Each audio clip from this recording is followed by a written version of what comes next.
Hello नमस्कार वनकम सत श्री अकाल। आप सभी का स्वागत है फिर से आपके अपने ही चैनल मैग्नेट ब्रेन्स में। मेरा नाम है सत्यम शर्मा और हम पढ़ रहे हैं क्लास 11th की फिजिक्स। स्पेसिफिकली बात करूं तो हम क्लास 11th की फिजिक्स का चैप्टर नंबर 8 पढ़ रहे हैं जिसका नाम है ग्रेविटेशन, है ना। लास्ट लेक्चर में हमने केपलर्स लॉ को पढ़ लिया।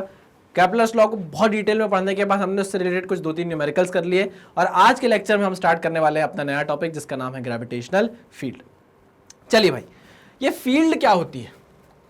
चलिए ग्रेविटेशन को छोड़ो, फील्ड क्या होती है किसी भी चीज की, पहले उसे समझते हैं। देखिए, मान लीजिए आप किसी सड़क पर जा रहे हैं, ठीक है ना। ये आपकी सड़क है और इस सड़क पर आप जा रहे हैं, ठीक है ना। ये मोटी सी चौड़ी सी सड़क है, आप ऐसे जा रहे हो, ये आप हो, ठीक है ना। ये आप जा रहे हो, आपने देखा आप तो सीधे सीधे अपने रास्ते पर धीरे धीरे धीरे धीरे चल रहे थे, है ना। आपने देखा अभी आप पर कोई भी असर नहीं हो सकता, आप सिर्फ ऑब्जर्व कर रहे हो, देख रहे हो। आपने देखा लोग सटासट इस साइड डायरेक्शन में, इस डायरेक्शन में भाग रहे हैं। लोग क्या कर रहे हैं भाई, इस डायरेक्शन में भागे जा रहे हैं, भागे जा रहे हैं, भागे जा रहे हैं, भागे जा रहे हैं।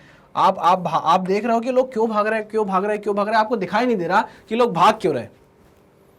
आपने क्या किया, इसमें से एक इंसान को पकड़ लिया, अपना हाथ बढ़ाया ऐसे और पकड़ लिया एक इंसान को। ले कहाँ जा रहा है, कहाँ जा रहा है, कहाँ जा रहा है?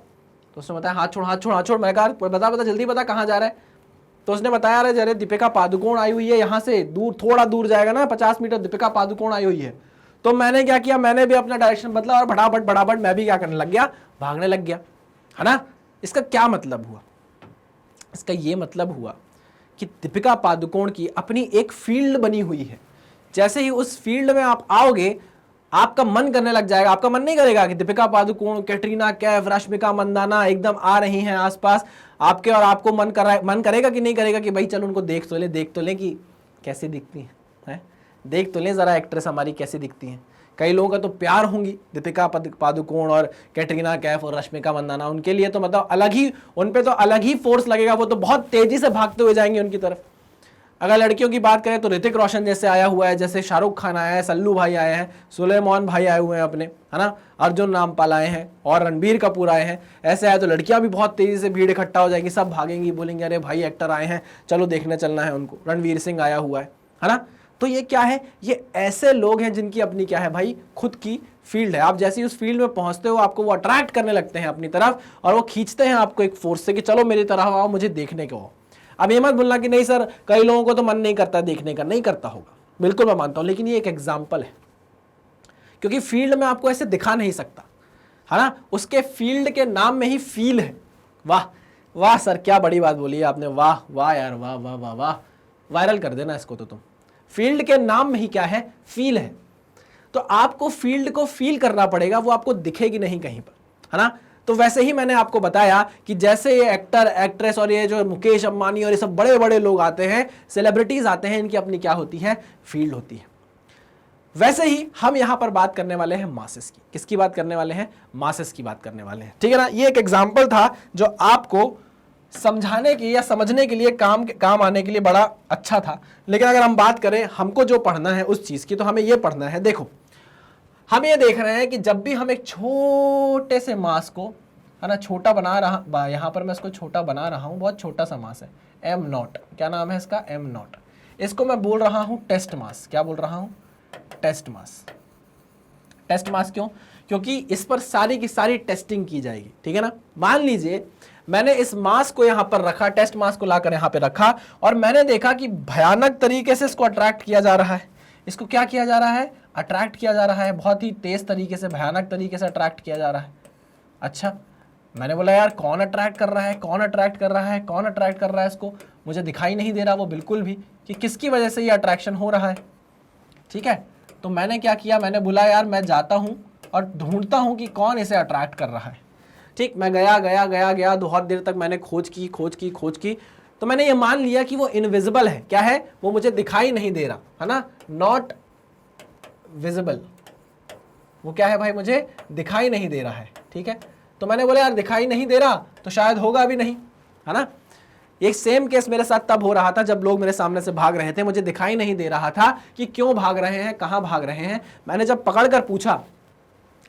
कर पूछा तो मुझे पता चला कि यहां से 50 metre, 100 metre, 1 kilometre, 2 kilometre, 3 kilometre दूर कैटरीना कैफ आई हुई है, दीपिका पादुकोण आई हुई है ना, मुझे वो विजिबल नहीं थी लेकिन मुझे वो फील्ड उनकी फील हो रही थी। आई मेरी बात समझ में? वैसे ही इस मास को ये फील्ड फील हो रही है लेकिन उसे पता नहीं है कि ये फील्ड किसके कारण है। लेकिन मैं आपको एक बता दूं कि अभी नॉट विजिबल है, मैं ये नहीं बोल रहा कि है ही नहीं, वहां किसके कारण फील्ड ये जनरेट हो रही है वो नॉट विजिबल है, ऐसा मैंने बोला है। मैंने ये नहीं बोला कि वो है ही नहीं, वो नॉट डज नॉट एग्जिस्ट, ये नहीं बोला मैंने। अच्छा एक बात और कि if field is there, if field is there, if field is there, source is there, उस फील्ड को बनाने वाला सोर्स भी होगा ही होगा। ये बात मुझे पता चली तो मैंने बोला इस फील्ड को, एक देखो फील्ड दिखती नहीं है, मैं पहले बता दूं, ये आपको दिखेगी नहीं, सिर्फ फील होगी। मैंने ऐसे ही मान लिया कि मैंने इस फील्ड को पकड़ के पूछा, मैंने कहा क्यों तुम फील्ड बन रही हो, कहां से बन रही हो, कौन बना रहा है तुम्हें? तो उसने बोला चलो मेरे साथ, मैं तुमको लेकर चलती हूं, चलो ले चले तुम्हें तारों के शहर में। और जैसे ही मैं गया मुझे यहां पर दिखा एक बहुत बड़ा मास। कौन मास? बहुत बड़ा मास। अच्छा यही वो मास था जो इस छोटे से मास को अट्रैक्ट कर रहा था। करता है कि नहीं? मास एक दूसरे को अट्रैक्ट करते हैं कि नहीं करते हैं? बिल्कुल करते हैं। बट सर इस मास को ये मास भी तो अट्रैक्ट करेगा, इस मास को ये मास भी तो अट्रैक्ट करेगा ना। हर बॉडी एक दूसरे को अट्रैक्ट करती है। आपने बिल्कुल सही कहा सर, तो इस मास के पास भी तो फील्ड होगी, इस मास के पास भी तो फील्ड होगी जो ये फील कर रहा होगा। मैंने कहा आप बिल्कुल सही सोच रहे हो, लेकिन यहां पर एक अजम्पशन है। यहां पर अजम्पशन है एक, और वो अजम्पशन क्या है? अजम्पशन क्या इन्वॉल्व है इधर? अजम्पशन है कि जो टेस्ट मास है ना, जो टेस्ट मास है ना, वो टेंड्स टू जीरो है। वो कितना है? ऑलमोस्ट जीरो है। क्या है वो? टेंडिंग टू जीरो है। बहुत छोटा मास है। या मैं बोल दूं कि एम नॉट जो मास है वो बहुत बहुत बहुत बहुत बहुत बहुत बहुत बहुत बहुत छोटा है। किससे? कैपिटल एम से, है ना। इसलिए इसकी फील्ड के सामने इसकी कोई फील्ड आपको फील नहीं होने वाली। या मैं बोलूं कि इस बड़े मास को इस छोटे मास के द्वारा बनाई गई कोई भी फील्ड महसूस नहीं होगी। इसका मतलब यह है, इसका मतलब यह है कि दीपिका पादुकोण या कैटरीना कैफ को आपके द्वारा बनाई गई फील्ड भी महसूस हो रही होगी। बट रीजन ये है कि वो बहुत नोन सेलिब्रिटी है, बहुत फेमस है और आपको कोई जानता नहीं है, इसलिए आपकी फील्ड से उनको कोई फर्क नहीं पड़ता। क्लियर? जैसे जैसे ये मास बड़ा होता जाएगा वैसे वैसे इसकी द्वारा बनाई गई फील्ड इस मास को महसूस होने लग जाएगी। ठीक है ना? महसूस होने लग जाएगी, दिखेगी नहीं, महसूस होने लग जाएगी। अच्छा, वैसे ही जब आप जीवन में बड़े हो जाओगे, आप बहुत नोन हो जाओगे, फेमस हो जाओगे, बड़ा काम करोगे, तो हो सकता है कि दीपिका पादुकोण किसी दिन आपके बाजू में आए तो वह पहचाने कि अरे सत्यम कैसे हो, वो पहचान जाएगी आपको, क्योंकि उसकी आपकी फील्ड उसको भी क्या होने लगेगी? फील होने लगेगी। चलिए वापस आ जाते हैं हमारे, आप लोग दीपिका और कैटरीना के ख्यालों में मत खो जाना, या ऋतिक रोशन और रणबीर कपूर के। आ जाओ, तो हम काम की बात करते हैं। हमने बोला कि सर अगर फील्ड नहीं दिखती तो क्या दिखती है? फील्ड नहीं दिखती तो क्या दिखता है, क्या फील होता है, क्या देखते हैं हम? देखो फील्ड के कारण इस मास पर लगता है अट्रैक्टिव फोर्स। क्या लगता है? एक फोर्स। क्या लगता है भाई? इस मास पर लगता है एक फोर्स, एफ फोर्स। किसकी तरफ? किसकी तरफ? जो मास अट्रैक्ट कर रहा होता है उसकी तरफ। अच्छा ठीक है सर, यहां पर ग्रेविटेशनल फील्ड के साथ साथ मैं आगे चलकर बोलने लग जाऊंगा ग्रेविटेशनल फील्ड इंटेंसिटी। मैं साइड में लिख देता हूं इसको, है ना। Gravitational field intensity, gravitational field intensity, gravitational field intensity. ओहो, इंटेंसिटी। ये जो ग्रेविटेशनल फील्ड इंटेंसिटी है इसको रिप्रेजेंट किया जाता है ई वेक्टर से। किससे रिप्रेजेंट किया जाता है? ई वेक्टर से। अगर बोला जाए तो ग्रेविटेशनल फील्ड कोई मेजरेबल क्वांटिटी नहीं है, इसको आप कभी भी मेजर नहीं करोगे। आपको जो मेजर करना है वो ग्रेविटेशनल फील्ड इंटेंसिटी ही मेजर करनी है, कि ये जो फील्ड एक्चुअल में बनी हुई है इसकी स्ट्रेंथ कितनी है, इसकी इंटेंसिटी कितनी है। कैसे समझ में आएगा? वो हमको समझ में आएगा कि इस मास के द्वारा बनाई गई ये जो फील्ड है बैगनी कलर की, वायलेट कलर की, इस फील्ड के कारण इस मास को कितने फोर्स से खींचा जा रहा है। अगर ये फोर्स बहुत ज्यादा है तो हम बोलेंगे फील्ड बहुत स्ट्रांग है। हम क्या बोलेंगे? ये फील्ड बहुत स्ट्रांग है। अच्छा, तो सर ये जो फील्ड आप बता रहे हो ई वेक्टर, एक्चुअल में आप बोल रहे हो ये पता चलेगा कि कितनी स्ट्रांग है आपकी फील्ड। कैसे? इस फोर्स को कैलकुलेट करके। अच्छा, इस फोर्स को कैलकुलेट करके आपको क्या करना है? इस फोर्स को कैलकुलेट करना है पर यूनिट मास पे। किस पे कैलकुलेट करना है? पर यूनिट मास पे। नहीं आई बात समझ में? हमको फील्ड को तो बस फील करना था, लेकिन हमको तो निकालना है कि उसकी इंटेंसिटी कितनी है, स्ट्रेंथ कितनी है। अगर मान लो कल के दिन जैसे मैं हूं और सामने रणबीर कपूर है, मैं हूं और रणबीर कपूर है ना, मेरे अंदर भी फील्ड है, मैं भी फील्ड बना सकता हूं, रणबीर कपूर भी फील्ड बना सकता है, लेकिन इंटेंसिटी किसकी तेज है कैसे पता चलेगा? जितने लोग जितनी तेजी से उसकी तरफ खींचे चले जाएंगे, ज्यादा लोग उसकी तरफ तेजी से खींचे चले जाएंगे तो आप बोलोगे कि सुनो इसकी जो फील्ड है ना उसकी इंटेंसिटी बहुत बढ़िया है, और इसकी जो फील्ड है ना उसकी इंटेंसिटी एकदम बकवास है, बेकार है। बात समझ में आई? कैसे पता चला? उस अट्रैक्शन से, उस फोर्स से जो डेवलप हुआ इस मास में, इसके कारण। और वो आप कैसे निकालते हो? ग्रेविटेशनल फील्ड इंटेंसिटी आप कैसे निकालते हो? F/m0 से, जिस फोर्स से खींचा गया डिवाइडेड बाय जिस मास को पर यूनिट मास से डिवाइड किया, तो आप निकाल लेते हो क्या? Gravitational field intensity.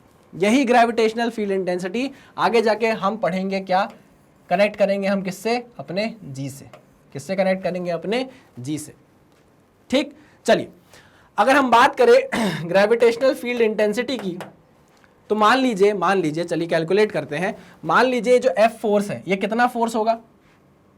ये बॉडी इस बॉडी को कितने फोर्स से अट्रैक्ट करेगी? आप बोलोगे सर इसका फॉर्मूला तो बहुत आसान है, capital G capital M small m0 upon r²। ठीक है ना, ये F का फोर्स आ गया, F फोर्स आ गया, डिवाइडेड बाय m0।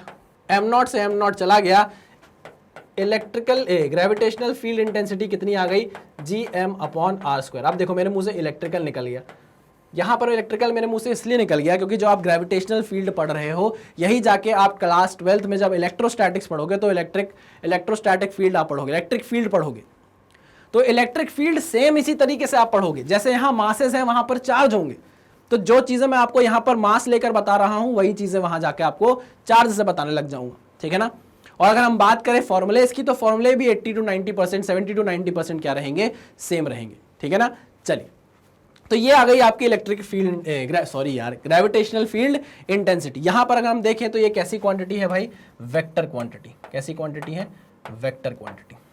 अच्छा ठीक है, यूनिट बता सकते हो? यूनिट बता सकते हो? सर फोर्स की यूनिट होती है न्यूटन, मास की होती है केजी, तो न्यूटन पर केजी होगी इसकी यूनिट। बिल्कुल सही। देखो न्यूटन पर केजी यूनिट बिल्कुल सही है, इसमें कुछ गलत नहीं है, लेकिन क्या है ना इसकी थोड़ी सी क्या बोलते हैं उसकी झांकी वाली भी यूनिट है। देखो न्यूटन पर केजी को मैं क्या लिख सकता हूँ? मैं लिख सकता हूँ केजी मीटर पर सेकेंड स्क्वायर। केजी से केजी कट गया, क्या बचा? मीटर पर सेकेंड स्क्वायर। तो न्यूटन पर केजी यूनिट को मैं मीटर पर सेकेंड स्क्वायर भी लिख सकता हूं। तो याद रखना आप, ग्रेविटेशनल फील्ड इंटेंसिटी की जो यूनिट होती है वो होती है मीटर पर सेकेंड स्क्वायर। ठीक है ना? न्यूटन पर केजी और मीटर पर सेकेंड स्क्वायर क्या है? सेम चीज है। क्लियर बात है? चलिए थोड़ा सा और समझने की कोशिश करते हैं। आई होप आपको क्लियर हो गया होगा। अरे यार मैंने क्यों मिटा दिया इसको? आई होप आपको क्लियर हो गया होगा, लेकिन मैं और अच्छे से आपको इस चीज को एकदम रग रग में, खून में एकदम घुस जाए ये चीज, वो बताना चाह रहा हूं। चलिए आइए, सही लिखा है कि नहीं लिखा है? बिल्कुल सही लिखा है। आइए अब हम बात करते हैं। देखो अगर मैं किसी पर्टिकुलर रूम, जैसे इसी रूम की बात करूं, मैं इस रूम की बात करूं, इस रूम में मान लो मैं कोई एक मास लेकर आ जाऊं, छोटा सा टेस्ट मास लेकर आ जाऊं, जिसका क्या है? जिसका मास टेंड्स टू 0 है। छोटा सा मास लेकर आ जाऊं और देखूं कि जैसे ही मैं मास को लेकर आया तो उसको किसी ने साइड में खींच लिया। अब देखो मैं उसके पीछे नहीं जाऊंगा कि किसने खींचा, क्योंकि मुझे पता है कि वो इनविजिबल हो सकता है, बट ऐसा नहीं है कि वो प्रेजेंट ही ना होगा। प्रेजेंट होगा क्योंकि सोर्स का होना जरूरी है अगर वहां कोई फील्ड है।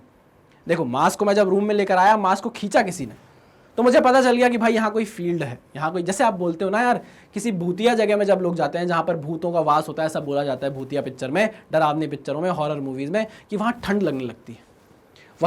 वहाँ पे वो जो मैग्नेटिक फील्ड वाला वो कांटा होता है वैसे ऐसे ऐसे हिलने लगता है ना, आपको ठंड लगने लगती है, सन्नाटा हो जाता है एकदम से। तो आपको क्या फील होने लगता है? आपको फील लगता है कि यहाँ कुछ गड़बड़ है, आपको फील होने लगता है वहाँ कुछ गड़बड़ है, लेकिन दिखाई नहीं देता। आई बात समझ में?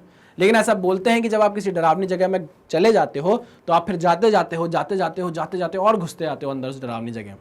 तो वही तो होता है, वो अपने तरफ आपको खींचता जाता है, वो फील्ड अपनी तरफ आपको क्या करती है, खींचती जाती है। आपको फील होने लगता है कि कोई मुझे आकर्षित कर रहा है, कोई खींच रहा है, लेकिन आपको समझ नहीं आता, है ना। क्लियर है। तो हम इस फोर्स के बदले में इसको डिवाइड करते हैं, इस फोर्स को इस यूनिट मास से, और पता कर लेते हैं कि वहां पर कितनी फील्ड है। क्लियर है। चलिए मान लीजिए ये रूम है, इसी रूम में मैं लेकर आया अपने मास को, ये मेरा रूम था जिस रूम में मैं खड़ा हुआ हूं अभी। इस रूम में टेबल रखी हुई थी, टेबल को अभी आप मान लो कि टेबल का कुछ भी, या टेबल हटा दो, चलो हटा दो टेबल। ये रूम है, इस रूम में मैं छोटा सा टेस्ट मास लेकर आया m0। ठीक, जैसे ही लेकर आया मैंने देखा, अरे इसको उधर कोई खींच रहा है, इसको कोई खींच रहा है, इसको कोई खींच रहा है। मान लीजिए अभी कैलकुलेशन के लिए कि इसका मास है 2 kg। आप बोलोगे सॉरी आप तो बोल रहे थे 10 to 0, आपने 2 kg क्यों मान लिया। अभी न्यूमेरिकल्स आएंगे जिसमें आप टेस्ट मास को कुछ ना कुछ रखने लगोगे, कुछ ना कुछ वैल्यू रखने लगोगे। ये सिर्फ बोलने के लिए अजम्पशन अच्छा था कि हमने m0 को 10 to 0 माना है, लेकिन आगे जैसे ही न्यूमेरिकल आएंगे आप m0 की अच्छी वैल्यू रखने लग जाओगे। अच्छे मास के आप इसकी कुछ value 10 kg, 5 kg, 50 kg, 100 kg ऐसे रखने लग जाओगे। ठीक है ना। चलिए, तो मैंने बोला ये जो मास रखा हुआ था, इसको खींचा जाने लगा है, इसको खींचा जाने लगा है इस डायरेक्शन में। ठीक, ओके। आपसे अगर कोई पूछे, अच्छा एक चीज मैंने आपको बताई नहीं, जरा उसके बारे में डिस्कशन कर लेता हूं कि इस डायरेक्शन में फोर्स लग रहा है। आपसे अगर कोई पूछ ले तो बताओ फील्ड की डायरेक्शन क्या होगी, तो आप बोलोगे फील्ड की डायरेक्शन वही है जिस डायरेक्शन में आपका मास खींचा चला जा रहा है, जिस डायरेक्शन में उस पर फोर्स लग रहा है। आई बात समझ में। इस ग्रेविटेशनल फील्ड की, क्योंकि ये वेक्टर क्वांटिटी है ना, इसकी एक डायरेक्शन होगी। इसकी डायरेक्शन कहाँ होगी, इसकी डायरेक्शन होगी जिस डायरेक्शन में उस पर फोर्स लग रहा होगा। अब मैंने फील किया कि इस 2 kg के मास को जब मैं रूम पर लेकर आया तो वो रूम में राइट साइड भागने लगा, इस साइड भागने लगा। तो मैंने बोला ओहो, इस साइड भाग रहा है, मतलब इस पर क्या लग रहा है, फोर्स लग रहा है। क्या लग रहा है, फोर्स लग रहा है। ठीक है, मैंने पता किया फोर्स कितना है, तो पता चला इस पर फोर्स लग रहा है 10 न्यूटन का। कितने न्यूटन का फोर्स लग रहा है, 10 न्यूटन का। तो मैंने बोला फटाक से मुझे ग्रेविटेशनल फील्ड इंटेंसिटी बताओ इस रूम में कितनी है। किसने बनाई, किसी मास ने बनाई होगी, जो मुझे अभी दिख नहीं रहा है लेकिन बनाई होगी। ठीक, अच्छा, ग्रेविटेशनल फील्ड इंटेंसिटी निकाल कर बताओ। तो हमको पता है ये फोर्स 10 न्यूटन का डिवाइडेड बाय मास कितना आ गई, 5 न्यूटन पर केजी, 5 न्यूटन पर केजी। अच्छा, अगर यहां पर मास में 2 kg की जगह 5 kg रख देता, 2 kg की जगह 5 kg रख देता, तो कितनी इंटेंसिटी आती, 10/5, 5 kg रख देता तो कितनी इंटेंसिटी आएगी, ओहो सॉरी, कितने फोर्स से खींचूंगा। फिर से रिपीट करता हूं कि अगर यहां 2 kg का मास ना रख के मैं 5 kg का मास रख देता, 5 kg का मास रख देता, तो उस पर लगने वाला फोर्स बदलता, उस पर लगने वाला फोर्स बदलता, या फिर इलेक्ट्रिक फील्ड की इलेक्ट्रिक फील्ड बोल रहा हूं, मेरे मुंह से इलेक्ट्रिक क्यों नहीं बोल रहा हूं, ग्रेविटेशनल फील्ड की डायरेक्शन बदल जाती, वैल्यू बदल जाती। नहीं, ये बात समझ में। फिर से रिपीट करता हूं, अगर मैं 2 kg मास की जगह यहां पर मान लो 5 kg मास रख दूं, 5 kg मास रख दूं, तो आप ये देखो कि आपने कितनी यहां पर ग्रेविटेशनल फील्ड इंटेंसिटी निकाली है, 5 न्यूटन पर केजी की। मतलब इस रूम में जो फील्ड है, ग्रेविटेशनल फील्ड इंटेंसिटी है, वो 5 न्यूटन पर केजी की है। ये बात तो पता चल गई। अच्छा, यहां पर मैं 5 kg लाऊंगा, 10 kg लाऊंगा, 20 kg लाऊंगा, तो भाई फील्ड तो नहीं चेंज होने वाली। अब देखो यहां पर क्या हुआ, लोगों ने बोला कि 2 kg पर क्या फील्ड चेंज हो जाएगी क्या, 5 kg पर फील्ड चेंज हो जाएगी क्या। आप खुद सोचो कि अगर कोई 50 kg का वजन है, 50 kg का मास है, और कोई 10 kg का मास है, ठीक, इस 50 kg के मास पर भी मैंने लगाया 10 न्यूटन, और इस 10 kg के मास पर भी मैंने लगाया 10 न्यूटन। ठीक है ना। एक्सेलरेशन किसका ज्यादा होगा, सर इस 10 kg वाले मास का, है ना। मास अलग अलग होने के कारण एक्सेलरेशन की वैल्यू क्या क्या आ गई, अलग अलग आ गई। ठीक है ना। तो हमने बोला कि हमको ये फील्ड तो एक ही चाहिए, हमको तो ये जानना है कि इस रूम में फील्ड की इंटेंसिटी कितनी है। तो हम केजी, अलग अलग केजी के मास से नहीं डिसाइड करेंगे कि फील्ड की इंटेंसिटी कितनी है, हमें आप यहां पर कोई यूनिट मास ला कर दो। क्या ला कर दो, यूनिट मास ला कर दो। हर कोई आदमी जब इस रूम में आकर अपनी फील्ड चेक करेगा, मतलब इस रूम की फील्ड चेक करेगा, तो उसको यूनिट मास की जरूरत पड़ेगी। किसकी जरूरत पड़ेगी, यूनिट मास की। हमेशा जब आप ग्रेविटेशनल फील्ड इंटेंसिटी निकालोगे, नीचे क्या होना चाहिए, यूनिट मास होना चाहिए। ये बात याद रखना। अभी सिर्फ एग्जांपल के लिए मैंने आपको समझाया कि अगर 10 न्यूटन का फोर्स है, 2 kg का मास है, तो फील्ड कितनी होगी, 5 न्यूटन पर केजी की फील्ड होने वाली। क्लियर बात है, आई बात समझ में। हाँ सर, अब समझ में आ रहा है सर हमको कि फील्ड जैसी चीज क्या होती है। ठीक है, अब एक बात बताओ, इतना अगर आपको समझ में आया तो मैं इसको मिटाता हूं। कैटरीना कैफ, दीपिका पादुकोण, ये सारी चीजें आपको इसलिए बताई गई हैं ताकि आप चीजों को समझ पाओ, है ना, कंसेप्ट को समझ पाओ। ये मत बोलना कि सर ये कंसेप्ट में ऐसा क्यों है वैसा क्यों, ये समझाने के लिए मैंने आपको बताया है, क्योंकि फील्ड फील करने वाली चीज है, ठीक है ना। एक्चुअल में जो आप निकालते हो, ये मैंने आपको बात बताई कि gravitational field is not a measurable quantity, is not a measurable quantity. कौन याद कर रहा है, मुझे इतनी हिचकियां आ रही हैं। नॉट अ मेजरेबल क्वांटिटी, है ना, जो आप मेजर करते हो वो ये चीज है, it is a measurable quantity, it is a measurable quantity. ये आपको मेजर करना पड़ेगा। क्लियर बात है, पक्का। अब मेरी बात सुनो, ध्यान से सुनना मेरी बात।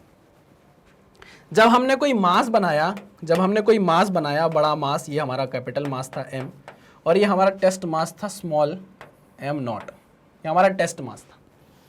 इस मास ने, देखो इसकी तो कोई फील्ड नहीं है, मैं आपको बता चुका हूं कि ये मास इतना छोटा है कि इस मास को इसकी कोई फील्ड, ये अपनी फील्ड बना ही नहीं पा रहा, इतना छोटा मास है, ठीक है ना, इसके सामने। तो इस मास ने क्या किया, इसको अट्रैक्ट किया अपनी तरफ, है ना, F4 से अट्रैक्ट किया। ये कितना दूर है, ये कितना दूर है भाई, मान लो ये दूर है कितना, r दूर है ना, r दूर है, ठीक है ना, मैंने बनाया नहीं था, आई एम सॉरी। मैं यहां से पूछ रहा हूं ये कितना दूर है, तो आप बोलोगे सर ये r दूर है। ओ हो, यहां से कितना दूर है भाई, ये r दूर है। अच्छा आप देखो, आप डिस्टेंस नाप रहे हो इस डायरेक्शन में, क्या आप डिस्टेंस नाप रहे हो इस डायरेक्शन में, देखो ना, ये जो r डिस्टेंस आपने नापी है वो इस डायरेक्शन में है, और जो आपने इलेक्ट्रिक फील्ड की डायरेक्शन देखी है वो तो फोर्स की डायरेक्शन में होती है। अरे हाँ, मैंने आपको बताया कि नहीं बताया, डायरेक्शन ऑफ, अभी लिख दूंगा, डायरेक्शन ऑफ इलेक्ट्रिक फील्ड। क्यों बोल रहा हूं, मेरे मुंह से अगर इलेक्ट्रिक फील्ड निकल रहा होगा तो मुझे माफ कर देना, पता नहीं क्यों निकल रहा है, निकला जा रहा है, माफ कर देना, समझ जाना कि मैं ग्रेविटेशनल फील्ड इंटेंसिटी की बात कर रहा हूं। मैंने कहीं भी अगर गलती से बोल दिया हूं, I am sorry for that. पता नहीं मुंह जबान ऐसी क्यों फिसल रही है, एक दिन उस दिन किसमें चिपक गई थी जबान, कहीं इंटरनल एनर्जी में, इंटरनल एनर्जी बोला, पोटेंशियल एनर्जी को इंटरनल एनर्जी बोला जा रहा था, पता नहीं क्या है। हाँ, तो मैं आपसे ये बोल रहा था कि हमने जो r डिस्टेंस लिया है वो तो हमने यहां से यहां लिया, इस डायरेक्शन में ली है, हाँ कि ना, हाँ। लेकिन जो फोर्स लग रहा है, फोर्स जो ये कैपिटल मास इस छोटे से मास को अट्रैक्ट कर रहा है वो तो इस डायरेक्शन में कर रहा है। और मैंने आपको बोला है कि ग्रेविटेशनल फील्ड इंटेंसिटी की जो डायरेक्शन होती है वो हमेशा फोर्स के डायरेक्शन में होती है। कहाँ होती है, फोर्स के डायरेक्शन में। तो भाई मैं ये बोल सकता हूं क्या, ये कि r के डायरेक्शन के अपोजिट है, ये तो r के डायरेक्शन के अपोजिट है, इसलिए यहां पर एक साइन लगेगा जो क्या होगा, नेगेटिव होगा। क्या साइन होगा, नेगेटिव साइन होगा, ठीक। यहां मैं बता देता हूं आपको, पॉइंट लिख देता हूं, direction of gravitational field intensity, direction of E vector is always in the direction of force, in the direction of force, है ना। ये जो नेगेटिव साइन है ये आपको यही बता रहा है, direction of gravitational field intensity is always, S कहाँ चला गया, in the direction of force. Clear है, पक्की बात है, 100% है। एक चीज और आपसे डिस्कस करता हूं, शांति से सुनना। ये जो टेस्ट मास हमने लिया है, ये जो टेस्ट मास हमने लिया था, ये सिर्फ और सिर्फ किसके लिए था, नाम में ही टेस्ट है, इसके नाम में ही क्या है, टेस्ट है, मतलब ये सिर्फ टेस्टिंग के लिए था। जैसे ही टेस्टिंग खत्म हो जाएगी, इसका जो सिग्निफिकेंस है वो खत्म हो जाएगा। देखो आपको क्या निकालना था, आपको ग्रेविटेशनल फील्ड इंटेंसिटी निकालनी थी, कुल मिलाकर यही करना था। हाँ सर हमको यही करना था, उसी के लिए आपने इसका यूज किया था, टेस्ट मास का, हाँ कि ना। अरे हाँ, अरे भाई वो नहीं होता, क्या बोलते हैं, हम जब क्रिकेट खेलते थे, क्रिकेट में हम एक के ऊपर एक ईंट जमाते थे, एक के ऊपर एक ईंट जमाने के लिए हम क्या करते थे, उसको ऐसा सपोर्ट देते थे हल्का सा, कि भाई सीधी हो जाए, और धीरे से हाथ उठा लेते थे। तो उस ईंट को एक के ऊपर एक रख के सीधा रखने के लिए आपने हाथ लगाया था सपोर्ट के लिए, और धीरे से आपने हाथ हटा लिया, ईंट सीधी के सीधी जम गई कि नहीं जम गई। वैसे ही हमें यहाँ पर इसकी फील्ड निकालने के लिए, इसकी ग्रेविटेशनल फील्ड इंटेंसिटी निकालने के लिए इस m0 मास की जरूरत पड़ी थी। जैसे ही हमने फील्ड इंटेंसिटी निकाल ली, इस मास का सिग्निफिकेंस खत्म, यूज खत्म। तो देखो फाइनल जो रिलेशन आया, ग्रेविटेशनल फील्ड इंटेंसिटी का जो फाइनल रिलेशन आया, उसमें आपको कहीं टेस्ट मास नहीं दिख रहा हो, एम नॉट कहीं भी नहीं दिख रहा होगा, क्योंकि एम नॉट तो सिर्फ रखा था हमने, सोचा था हमने, काम के लिए रखा था, काम खत्म, मास खत्म, मास का काम खत्म, है ना। ऐसा भी बोला जा सकता है कि ये एक इमेजिनरी मास है, ऐसा भी बोला जा सकता है कि ये इमेजिनरी मास है, जब इसका काम हो गया तो आपको फाइनल रिलेशन में ये देखने को नहीं मिलेगा। क्लियर है, पक्का। चलिए भाई इसको आप नोट डाउन करिए, फिर हम आगे बढ़ते हैं। चलो भाई आगे बढ़ते हैं। तो फॉर्मूला आपको समझ में आ गया ग्रेविटेशनल फील्ड इंटेंसिटी का। माइनस माइनस क्यों लगा है, क्योंकि आर हम इस डायरेक्शन में ले रहे हैं, डिस्टेंस हम इस डायरेक्शन में ले रहे हैं, और ग्रेविटेशनल फील्ड इंटेंसिटी की डायरेक्शन इधर है, क्योंकि फोर्स की डायरेक्शन इधर है। अच्छा एक चीज और, आप जब यहाँ ग्रेविटेशनल फील्ड इंटेंसिटी देख रहे हो किसके कारण, इस कैपिटल मास के कारण, इस कैपिटल एम मास के कारण, तो देखो यहाँ पर किसका मास है, सिर्फ और सिर्फ कैपिटल एम का मास है। तो जब भी आप किसी एक मास के द्वारा ग्रेविटेशनल फील्ड इंटेंसिटी देखोगे तो याद रखना फॉर्मूले में सिर्फ वही मास आएगा, दूसरे मास को मत लिख देना भड़ाभड़, ठीक है। चलिए भाई ये हो गई काम की बातें सारी। अब जरा बात करते हैं, देखो अभी तक तो दो ही मासेस थे, एक मास बड़ा वाला, एक मास छोटा वाला, ऐसा था। हो सकता है अब बहुत सारे मासेस हो जाएं, 3 4 5 6 एन नंबर ऑफ मासेस हो जाएं, है ना। उस केस में क्या करना है, तो उस केस के लिए हम पढ़ेंगे, principle of superposition, principle of superposition. चलिए भाई ये हमने पहले भी पढ़ा था, फोर्स जब हम पढ़ रहे थे। अब इंटेंसिटी प्रीपोजिटिआईओएन, है ना, स्पेलिंग ना गलत हो जाए यार, सुपरपोजिशन सही लिखा है ना, हाँ गलत लिखा हो तो कमेंट मत कर देना यार, क्या है तुम लोग तो मेरे ब्रो जैसे हो ब्रो। चलिए प्रिंसिपल ऑफ सुपरपोजिशन में हमको क्या देखना है, मान लीजिए एक छोटा सा टेस्ट मास मैं इधर रखता हूं, अभी मैं छोटा मास ही लेकर चल रहा हूं, है ना, छोटा मास लेकर चल रहा हूं। एक मास है यहाँ कैपिटल M1 नहीं M1, और दूसरा मास है यहाँ M2, ठीक है ना। एक मास है M1, एक मास है M2। इस छोटे से मास को अब ये मास भी अट्रैक्ट कर रहा होगा और ये मास भी अट्रैक्ट कर रहा होगा, हाँ कि ना, हाँ सर, पक्की बात है सर, देखो सर, है ना, हाँ सर। तो अब ये बोल सकते हैं हम ये बोल सकते हैं कि इस मास को इसकी ग्रेविटेशनल फील्ड पुल कर रही होगी, है ना। हम बोल सकते हैं E1, और उसकी डायरेक्शन कहाँ होगी, फोर्स की डायरेक्शन में। सिमिलरली इस मास को ये वाला जो मास है वो भी क्या कर रहा होगा, पुल कर रहा होगा, बिल्कुल सही है। उसकी ग्रेविटेशनल फील्ड कितनी होगी, E2। सही कह रहा हूं कि नहीं कह रहा हूं। अब देखो ये तो वेक्टर क्वांटिटी है, आपसे अगर कोई पूछे कि ये वाले मास को कितनी ग्रेविटेशनल फील्ड फील हो रही है, तो आप क्या करोगे, फिर निकालोगे E net is equals to E1 vector plus E2 vector. मान लो n मासेस होते तो अप टू En वेक्टर, हाँ कि ना, हाँ सही कहा सर आपने, बिल्कुल सही कहा। ये ऐसे समझ में आएगा क्या, नहीं ऐसे समझ में नहीं आएगा। ये समझ में कैसे आएगा, जब इस पर बेस्ड आप क्या करोगे, न्यूमेरिकल सॉल्व करोगे, है ना। तो चलिए सीधे जंप करते हैं हम न्यूमेरिकल पे। यहाँ तक की बात आपको समझ में आ गई होगी, अगर नहीं भी आई है तो न्यूमेरिकल में अभी समझ में आ जाएगी। यार हमने वो नहीं पढ़ा था यार, ग्रेविटेशनल फोर्स नहीं पढ़ा था, उसमें हमने आपको देखा नहीं था कि अगर n नंबर ऑफ मासेस हैं, बीच में एक मास रखा था, बहुत सारे मासेस आजू बाजू रखे थे, सब एक दूसरे मास उसको अट्रैक्ट कर रहे थे, तो हमने नहीं निकाला था F नेट, निकाला था कि नहीं निकाला था, सेम वही कंसेप्ट, सेम कुछ भी नहीं है। आइए क्वेश्चन पर चलते हैं, आओ। 2 masses 90 kg and 160 kg are at a distance 5 meter apart. Oh my god. 2 masses 90 kg and 160 kg are at a distance of 5 meter apart. ठीक है, चलो तो मास यहाँ पर है, दिख ही नहीं रहा था मास मुझे, ये है एक मास यहाँ, ये है एक मास यहाँ, ठीक है ना। चलो compute the magnitude of intensity of the gravitational field, compute the magnitude of intensity. देखो मैंने आपको क्या बोला था, ग्रेविटेशनल फील्ड नहीं आएगी कभी कैलकुलेट करने, magnitude of intensity of gravitational field पूछा है। At a point distance 3 metre from 90 kg, 3 metre from 90 kg and 4 metre from 160 kg। G की वैल्यू आपको दे दी है 6.67 इंटू 10⁻11 न्यूटन मीटर स्क्वायर पर केजी स्क्वायर। ये क्या लिखा है ना, न्यूटन मीटर स्क्वायर पर केजी स्क्वायर, यही होती है ना यूनिट तो, ठीक है ना। गलत लिख दी होगी, कोई बात नहीं है। चलिए आगे बढ़ते हैं। अब देखो यहां पर एक मास है, यहां पर एक मास है, इस पॉइंट P पर फील्ड पूछी है तो फील्ड की डायरेक्शन तो यही होगी ना, देखो फील्ड की डायरेक्शन यही होगी, ये है EA, देखो यहां पर ये सीधे सीधे बता दिया ये होगा EA, क्योंकि A मास बना रहा है फील्ड, और ये होगी EB, field due to EB, field due to B होगी।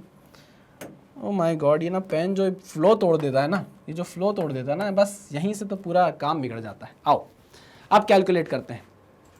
आप EA कैलकुलेट कर सकते हो, आप EA कैलकुलेट कर सकते हो, आप field at P due to A calculate कर सकते हो, है ना, बिल्कुल कर सकते हैं, इसी डायरेक्शन में होगी। हाँ सर, माइनस, कलर चेंज करता हूँ यार पेन का, मज़ा नहीं आती, माइनस G किसके कारण करना है, फील्ड किसके कारण निकालनी है, इस मास के कारण, मास A के कारण, तो MA डिवाइडेड बाय किसका स्क्वायर बाबा, किसका स्क्वायर, इस डिस्टेंस का स्क्वायर, 3 का स्क्वायर, है ना, तो मैं लिख देता हूँ AP का स्क्वायर, ठीक, चलो डिस्टेंस ही लिख देता हूँ 3 मीटर, है ना, तो 3 मीटर का स्क्वायर कर लो सीधे सीधे। चलिए आगे बढ़ते हैं, minus 6.67 into 10 to the power, अच्छा आगे भी तो यही निकालना है ना, आगे भी तो अब इसको वैल्यू पुट नहीं करता, मैं सीधे सीधे लिख देता हूँ, minus G mass of A 90 kg, mass of A 90 kg divided by 3 का स्क्वायर, तो ये कितना हो जाएगा, 3 to 3, 3 3 जा 90, ये कितना हो जाएगा, 3 एकम 3, तो ये कितना हो जाएगा, माइनस 10G। सही लिखा क्या मैंने, सही लिखा, बिल्कुल सही लिखा। अब हम निकाल रहे हैं फील्ड P पर कितनी होगी ड्यू टू मास B, तो ये होगी माइनस G MB अपॉन 4 का स्क्वायर, 4 का स्क्वायर, ये कितना हो जाएगा, minus G into mass at B is 160 kg divided by 4 का स्क्वायर 16, तो ये कितना हो गया, ये माइनस 10G, ये भी आ गया, अरे ये तो गड़बड़ हो गई, माइनस 10G इधर, माइनस 10G इधर, और इनके बीच का एंगल कितना है, 90 डिग्री। तो यहाँ पर आ जाओ, वेक्टर हम सबने पढ़े हैं कि अगर एक वेक्टर ऐसा है, B वेक्टर ये है, A वेक्टर ये है, B वेक्टर ये है, और A वेक्टर ये है, इनके बीच का एंगल अगर 90 डिग्री है, तो आप रिजल्टेंट निकाल सकते हो क्या, आप रिजल्टेंट निकाल सकते हो क्या, हाँ सर हम रिजल्टेंट निकाल सकते हैं। क्या होगा रिजल्टेंट, रिजल्टेंट होगा sir, resultant vector is under root, या रिजल्टेंट वेक्टर का मैग्नीट्यूड होगा कितना, under root A square plus B square, simple सी बात है। तो चलिए यहाँ कैलकुलेट करते हैं हम, E वेक्टर नेट कितना होगा, वो होगा EA vector plus EB vector, होगा कि नहीं होगा, बिल्कुल होगा, ठीक है ना। आइए इसको कैलकुलेट करते हैं, अंडर रूट माइनस 10G का स्क्वायर प्लस 10G का स्क्वायर, ये हो गया माइनस 10G का स्क्वायर प्लस 10G का स्क्वायर। अब क्या करो, इसको क्या कर दो, आप खोल दो भाई, सॉल्व करो और खोल दो, आपके पास वैल्यू आ जाएगी, किसकी वैल्यू आ जाएगी, आपके पास वैल्यू आ जाएगी the magnitude of intensity of gravitational field की। इसको सॉल्व करेंगे और आंसर तक पहुंच जाएंगे। चलिए सॉल्व करिए, चलो भाई आगे बढ़ते हैं। इसका देखो मैं आपको छोटा सा एक बता देता हूँ भाई, ये क्या आएगा, ई नेट आ जाएगा आपका 10√2G, ये आएगा ना, हाँ यही आएगा, क्लियर, पक्का 100%। इसको सॉल्व करेंगे तो आपका क्या आ जाएगा भाई, आंसर आ जाएगा आंखों के सामने, ठीक है। चलिए इसको हटाता हूं मैं यहां से और करता हूं clear clear clear clear. Next question, चलो भाई बढ़िया क्वेश्चन है, बहुत ही बेहतरीन क्वेश्चन और बहुत ही ज्यादा इजी क्वेश्चन है। यहां पर गलती ये कर देंगे लोग कि इसको पूरी तरीके से सॉल्व करेंगे। मैं आपसे पूछ रहा हूं, पूछ लेता हूं क्वेश्चन क्या बोल रहा है आपसे। ये है पॉइंट ए भाई, ये है डिस्टेंस बी, ये है डिस्टेंस बी, और ये भी है डिस्टेंस बी, और ये है पॉइंट ए, ठीक है ना। It is an equilateral triangle, हाँ रख देता हूँ, it is an equilateral triangle, सीधे सीधे बोल देता हूँ, it is an equilateral triangle, equilateral triangle, find E at A, है ना। आपको ए पॉइंट पर क्या फाइंड आउट करना है, इलेक्ट्रिक फील्ड फाइंड आउट करना है due to mass at capital A, capital B and capital C, due to mass at A B and C, ठीक है, क्लियर है, पक्की बात है। चलिए, है ना। यहां पर आपको क्या पता करनी है भाई, ग्रेविटेशनल फील्ड पता करनी है। ठीक है भाई, बहुत आसान है। अगर आपको ए पर फील्ड पता करनी है तो वो नेट आएगी किसकी, E1 plus E2 and E3। हाँ कि ना, हाँ बिल्कुल सही। ठीक है, आओ आगे बात करते हैं। अब मेरी बात समझना मैं क्या बोलना चाह रहा हूं। देखो ये मास सेम है, तीनों मास m सेम है। ठीक है, तीनों सेम डिस्टेंस पर रखे हुए हैं। देखो सेम डिस्टेंस पर रखे हैं। हाँ अच्छा, क्या इस पॉइंट ए की डिस्टेंस यहां से और यहां से सेम होगी? हाँ सर, तीनों जगह से क्या होगी, सेम होने वाली है। ठीक है, ठीक है, तो हम यह मान लेते हैं कि अगर यहां पर आ रही है ग्रेविटेशनल फील्ड E, क्या मान लें, ग्रेविटेशनल फील्ड यहां कितनी आएगी, E आएगी। ठीक है ना, और वो कितनी होगी, -gm अपॉन ये जो डिस्टेंस है, इस डिस्टेंस को आप मान लो d d d, ठीक है ना, d², यही होगी। ठीक, हाँ यहां पर अगर आप इलेक्ट्रिक फील्ड निकालो, सॉरी यार, ग्रेविटेशनल फील्ड निकालो तो वो क्या होगी, -gm अपॉन d²। ठीक है ना, सिमिलरली यहां निकालोगे तो वो कितनी होगी, यहां पर होगी -gm अपॉन d²। ठीक है ना, तीनों जगह अगर आप देखो, तीनों अगर जगह आप देखोगे तो तीनों जगह क्या है भाई, ग्रेविटेशनल फील्ड E है। क्लियर बात है? हाँ सर क्लियर बात है। अच्छा, क्योंकि ये इक्विलेटरल ट्राइंगल है, ये एंगल कितना होगा भाई, 60 डिग्री, ये एंगल 60 डिग्री और ये एंगल भी क्या, 60 डिग्री। तो ये एंगल कितना होगा, 30 डिग्री, ये एंगल कितना होगा, 30 डिग्री। ठीक, क्लियर, पक्का? हाँ सर, तो ये भी एंगल कितना होगा भाई, ये भी 30 डिग्री, ये भी 30 डिग्री है ना, यहाँ पे लिख दे रहा हूँ, आपको समझ में आ रहा होगा आई होप। ये एंगल भी क्या होगा, 30 डिग्री है। यार ध्यान से समझो ना यार, देखो ये ऐसी कुछ लाइन बन रही है, ठीक है ना, ठीक है ना, ये एंगल आपका मैंने बोला 30 डिग्री है और ये एंगल भी क्या है, 30 डिग्री है।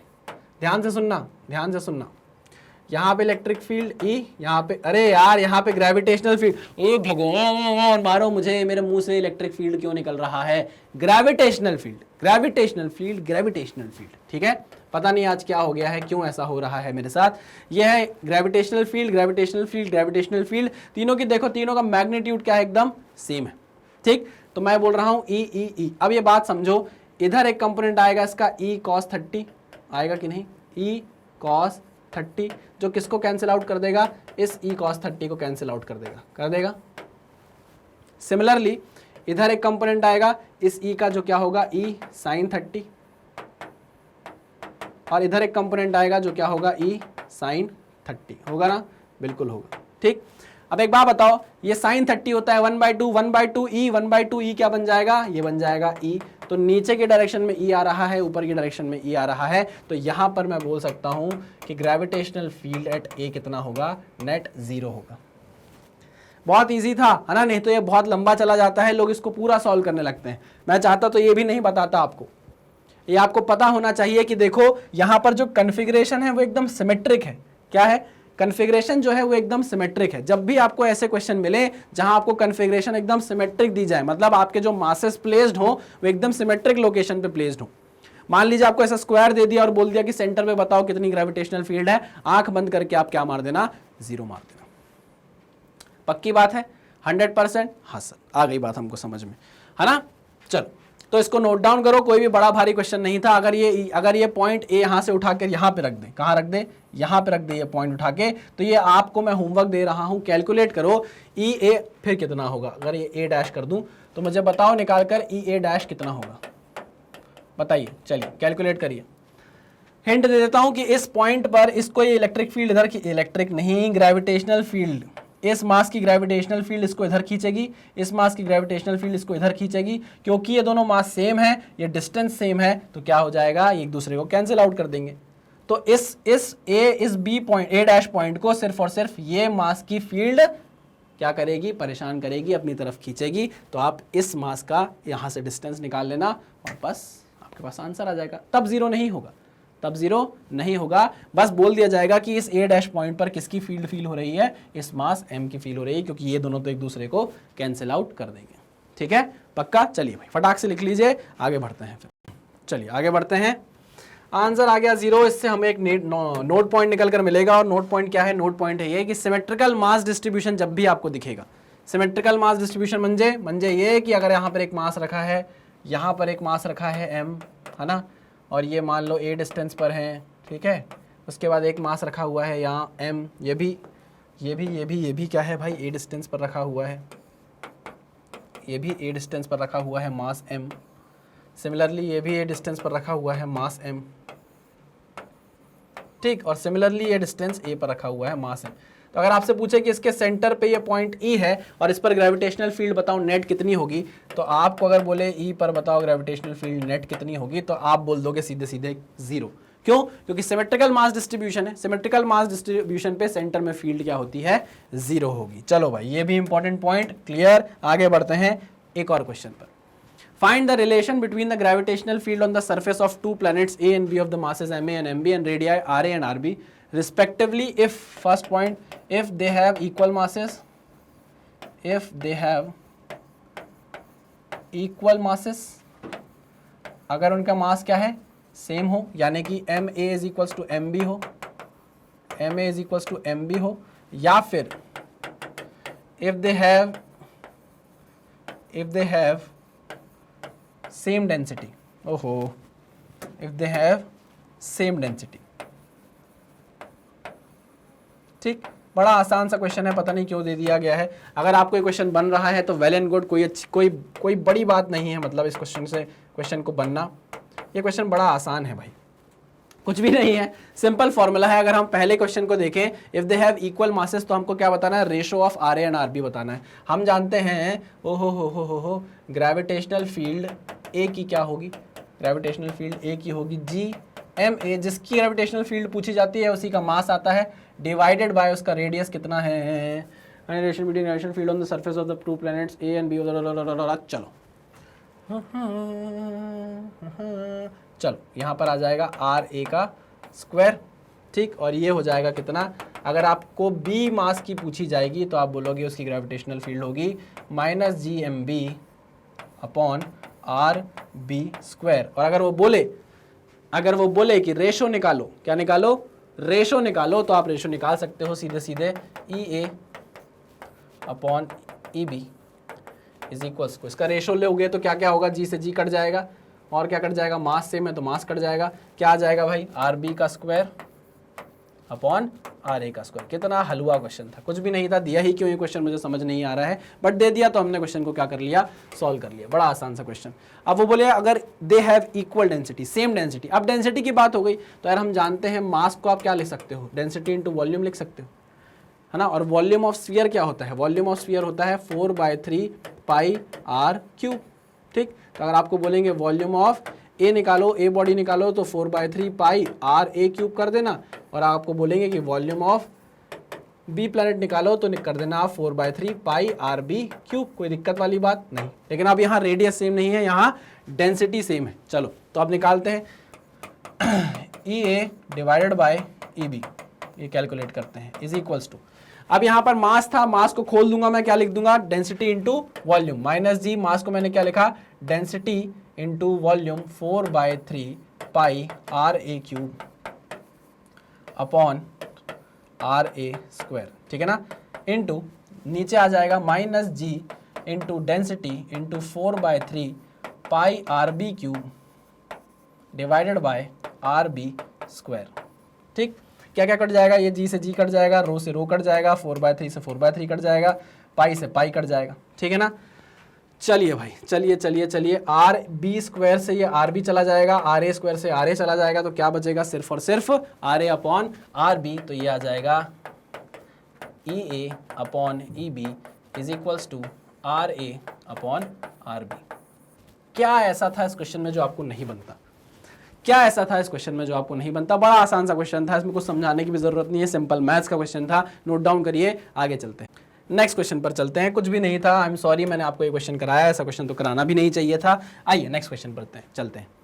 ये अच्छा क्वेश्चन है, ये अच्छा क्वेश्चन है, ध्यान से समझेंगे इस क्वेश्चन को। Two bodies of masses 100 kg and 10,000 kg are at a distance of 1 metre apart. ठीक, ये एक छोटा मास है जो कि कितने किलो का है, 100 किलो का है, ठीक। ये एक, इसको मैं M1 बोल देता हूँ, है ना। ये एक बड़ा मास है, इसको मैं M2 बोल देता हूँ। इसका वजन कितना है, इसका वजन है 10,000 kg, ठीक है ना। डिस्टेंस कितनी है इनके बीच में, इनके बीच में डिस्टेंस है 1 मीटर की, ठीक है ना, इनके बीच की डिस्टेंस है 1 मीटर की। आइए चलो 1 मीटर की। At which point on the line joining them will the resultant gravitational field intensity be 0। अच्छा, मान लीजिए ये इसका सेंटर पॉइंट है और ये इसका सेंटर पॉइंट है, इसके बीच का डिस्टेंस आपको कितना बताया गया, 1 मीटर बताया गया है ना। और वो पूछ रहा है कि इस सेंटर लाइन पर, जो सेंटर लाइन इन दोनों के सेंटर को ज्वाइन कर रही है, उसमें वो पॉइंट पता लगाओ, इस पूरी लाइन में वो पॉइंट पता लगाओ जहां पर रिजल्टेंट ग्रेविटेशनल फील्ड इंटेंसिटी 0 हो। अच्छा, हम रैंडमली मान लेते हैं, क्या मान लेते हैं, हम मान लेते हैं यहां से x डिस्टेंस दूर पे जाके, है ना, हम मान लेते हैं यहां से x डिस्टेंस दूर पे जाके, x डिस्टेंस दूर पे जाके यहां कहीं, है ना, x डिस्टेंस दूर पे जाके यहां कहीं फील्ड इंटेंसिटी क्या हो रही है, 0 हो रही है। तो अगर x ये है तो ये कितना होगा, 1 माइनस एक्स, कितना होगा ये 1 माइनस एक्स, हाँ कि ना, हाँ बिल्कुल सही, कितना होगा 1 माइनस एक्स। ठीक, और यहां पर आप क्या मान रहे हो, आप ये मान रहे हो कि यहां पर जो फील्ड इंटेंसिटी है नेट वो कितनी आ रही है, 0 आ रही है, ठीक है ना। अच्छा, ये बताओ मुझे इस पॉइंट पर इस m1 के द्वारा जो फील्ड होगी उसको मैं E1 बोल सकता हूं और वो इस डायरेक्शन में मान सकता हूं कि नहीं, हाँ इस डायरेक्शन में मान सकते हैं। इसी पॉइंट पर इस m2 के द्वारा भी जो ग्रेविटेशनल फील्ड इंटेंसिटी होगी, क्या उसकी डायरेक्शन इधर ही होगी, हाँ सर इधर ही होगी। ठीक, क्लियर, पक्का। लेकिन इसको और इसको जब आप ऐड करोगे तो नेट कितना आना चाहिए, 0 आना चाहिए, ये बात आपको पता होना है, हाँ कि ना, हाँ सर बिल्कुल बिल्कुल बिल्कुल। चलिए हम ये भी बोल सकते हैं कि अगर ई नेट 0 है तो इसका मतलब ये होगा कि E1 is equals to minus E2 होगा, हाँ कि ना, हाँ सर बिल्कुल सही। लेकिन हम ये भी तो जानते हैं कि अगर ये और ये सेम है, देखो डायरेक्शन का अंतर है, ग्रेविटेशनल फील्ड इंटेंसिटी की इधर डायरेक्शन इधर, E1 की डायरेक्शन इधर है, E2 की डायरेक्शन उधर है, बट इनका मैग्नीट्यूड तो सेम होगा, तभी तो एक दूसरे को कैंसिल आउट करके 0 ला रहे हैं, हाँ कि ना, हाँ सर बिल्कुल सही कहा आपने। तो चलिए माइनस साइन तो बस ये बता रहा है कि इनकी डायरेक्शन क्या है, अपोजिट है। चलिए ध्यान रखिएगा, E1 क्या है, E1 होगा सर माइनस जी m1 के द्वारा हो रहा है, तो 100 अपॉन कितना डिस्टेंस है, x का स्क्वायर। ठीक, सिमिलरली E2 कितना होगा, E2 होगा minus g into 10,000 upon x का स्क्वायर। सही है कि नहीं, हाँ सर बिल्कुल सही है, इन दोनों का मैग्नीट्यूड क्या है, सेम है, इन दोनों का सेम है, तो चलो हम यहां बोल देते हैं इनका मैग्नीट्यूड तो सेम है, मैग्नीट्यूड क्या है, सेम है। तो हम इनको मैग्नीट्यूड उठाकर यहां क्या कर देते हैं, पुट कर देते हैं। चलेगा कि नहीं चलेगा, बिल्कुल चलेगा सर, आ जाओ, ठीक है। तो चलो यहां रखते हैं g into 100 upon x square is equals to g into 10,000 upon x square. हाँ गलत सर, ये क्या रख दिया, एक्स स्क्वायर नहीं आएगा यहाँ, 1 माइनस एक्स स्क्वायर आएगा सर, 1 माइनस एक्स का होल स्क्वायर। चलो ये कितना होगा, 1 माइनस एक्स का होल स्क्वायर। अब देखो 100 से ये 0 से ये 0 कट गया, जी से ये जी कट गया, कितना आएगा, जिया जले जहाँ जले नैनो तले, ये हो जाएगा 1 माइनस एक्स का whole square is equals to 100 x square, है ना, रूट लगा दो, ये हो जाएगा 1 माइनस एक्स, ये हो जाएगा 10x, तो x की वैल्यू कितनी आ जाएगी, 1/11 मीटर। ठीक है, क्लियर है। चलिए भाई, तो ये हो गया आपका आंसर कि x की वैल्यू है 1/11 मीटर, मतलब यहां से 1/11 मीटर पर आपकी जो नेट ग्रेविटेशनल फील्ड इंटेंसिटी होगी वो क्या आ जाएगी, 0 आ जाएगी। ठीक है, क्लियर है, पक्का 100%, हाँ सर। तो चलिए भाई, इतना हमारे लिए आज के लिए जानना जरूरी है। एक और क्वेश्चन है, देखो ऐसे ही मिलता जुलता एक और क्वेश्चन है, सेम यही क्वेश्चन है, लेकिन उसमें ना थोड़ी सी एक चीज आ जाएगी नई। वो नई चीज कई लोगों को शायद कंफ्यूज कर सकती है, इसलिए मैं वो क्वेश्चन करा दे रहा हूं, डिस्कस कर ले रहा हूं आपसे। तो चलिए इस क्वेश्चन पर चलते हैं। देखिए वही क्वेश्चन है, ये 2 नहीं है यार, 2 है, TWO2, ये तो तुम लोग को पता ही होगा, तुम तो सब तेज लोग हो। 2 bodies of masses m and 4m are at a distance 9 metre apart. ठीक है ना, एक मास है m और एक मास है 4m, एक मास है क्या, 4m। ठीक, इस मास m से 4m तक की डिस्टेंस कितनी दे दी गई है भाई? 9 मीटर दे दी गई है। ओह ओफ ओफ ओफ ओफ ओफ ओफ, नीचे लिखूंगा मैं, 9 मीटर की डिस्टेंस दे दी गई है, ठीक है ना? हाँ। At which point on the line joining them will be the resultant gravitational field intensity be 0? वही क्वेश्चन है, सेम वही क्वेश्चन है, लेकिन यहाँ पर एक कैच आएगा, देखना आप, एक कैच आएगा। क्या कैच आएगा? देखना आप, देखना आप, देखना देखना देखना। मान लीजिए x डिस्टेंस पे हमारी ग्रेविटेशनल फील्ड इंटेंसिटी क्या आ गई? 0 आ गई। ये आ गई हमारी 0। हम जानते हैं कि इस पॉइंट पर m के द्वारा ग्रेविटेशनल फील्ड इंटेंसिटी इस डायरेक्शन में होगी, इसी पॉइंट पर 4m के द्वारा ग्रेविटेशनल फील्ड इंटेंसिटी इस डायरेक्शन में होगी। अभी हमने समझा। हाँ सर, ठीक है। अगर ये पॉइंट m से x डिस्टेंस पे दूर है तो 4m से कितने डिस्टेंस दूर हो जाएगा? ये हो जाएगा 9 माइनस x डिस्टेंस दूर। हाँ कि ना? सिंपल सी बात है। सेम वही प्रोसीजर चल रहा है। कैच कहाँ है वो समझना है ना। मैं करता जा रहा हूं, आप कैच जहां आएगा मैं वहां आपको बताऊंगा। देखो मेरी बात समझो, क्वेश्चन को सॉल्व करते हैं। हम जानते हैं कि अगर यहां पर E नेट 0 हो गया तो E1 is equals to minus of E2 होगा, ठीक। अच्छा, E1 कितने के बराबर है? E1 कितना है? तो हम जानते हैं E1 होगा G। E1 है जो field intensity, gravitational field intensity, वो इस मास के कारण है, तो होगा capital G capital M upon कितने का स्क्वायर? x का स्क्वायर। सिमिलरली अगर आपसे कोई पूछे E2 बता दो कितना होगा, तो आप बोलोगे minus capital G 4m into 4m upon कितना डिस्टेंस का स्क्वायर? 9 माइनस x का स्क्वायर। कल जैसा ही है, सेम है ना। अभी देखो कहां पर कैच आएगा। चलिए, हम ये जानते हैं, सुनो मेरी बात, अगर हम वेक्टर से देखें तो हम ये जानते हैं कि जिस डायरेक्शन में E1 की डायरेक्शन है उसके अपोजिट डायरेक्शन में E2 है, लेकिन दोनों मैग्नीट्यूड में क्या है? बराबर है, तभी तो एक दूसरे को कैंसिल आउट कर पा रहे हैं। हाँ कि ना? हाँ सर, बिल्कुल सही कहा आपने। तो हम ये भी बोल सकते हैं कि E1 वेक्टर का magnitude is equal to E2 vector का मैग्नीट्यूड, ठीक है ना। इसको इक्वेट करो फटाक से।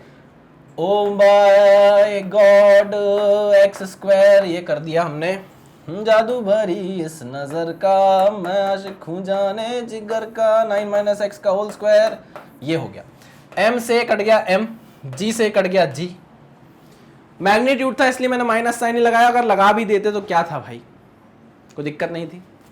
चलिए इसको सॉल्व करते हैं। 9 माइनस एक्स स्क्वायर उधर चला जाएगा, नीचे एक्स स्क्वायर हो जाएगा। चलो ये हो जाएगा 9। अच्छा, अगर दोनों जगह रूट कर दूं तो कोई प्रॉब्लम? यहीं पर मैं क्या कर दूं? रूट लगा दूं तो कोई दिक्कत नहीं सर, कोई दिक्कत नहीं। हो जाएगा 1 by x is equals to 2 upon 9 minus x, ठीक है। आगे सॉल्व करो। इस साइड से करता हूं ताकि वाली जगह भी क्या हो जाए? यूज हो जाए। आ जाओ।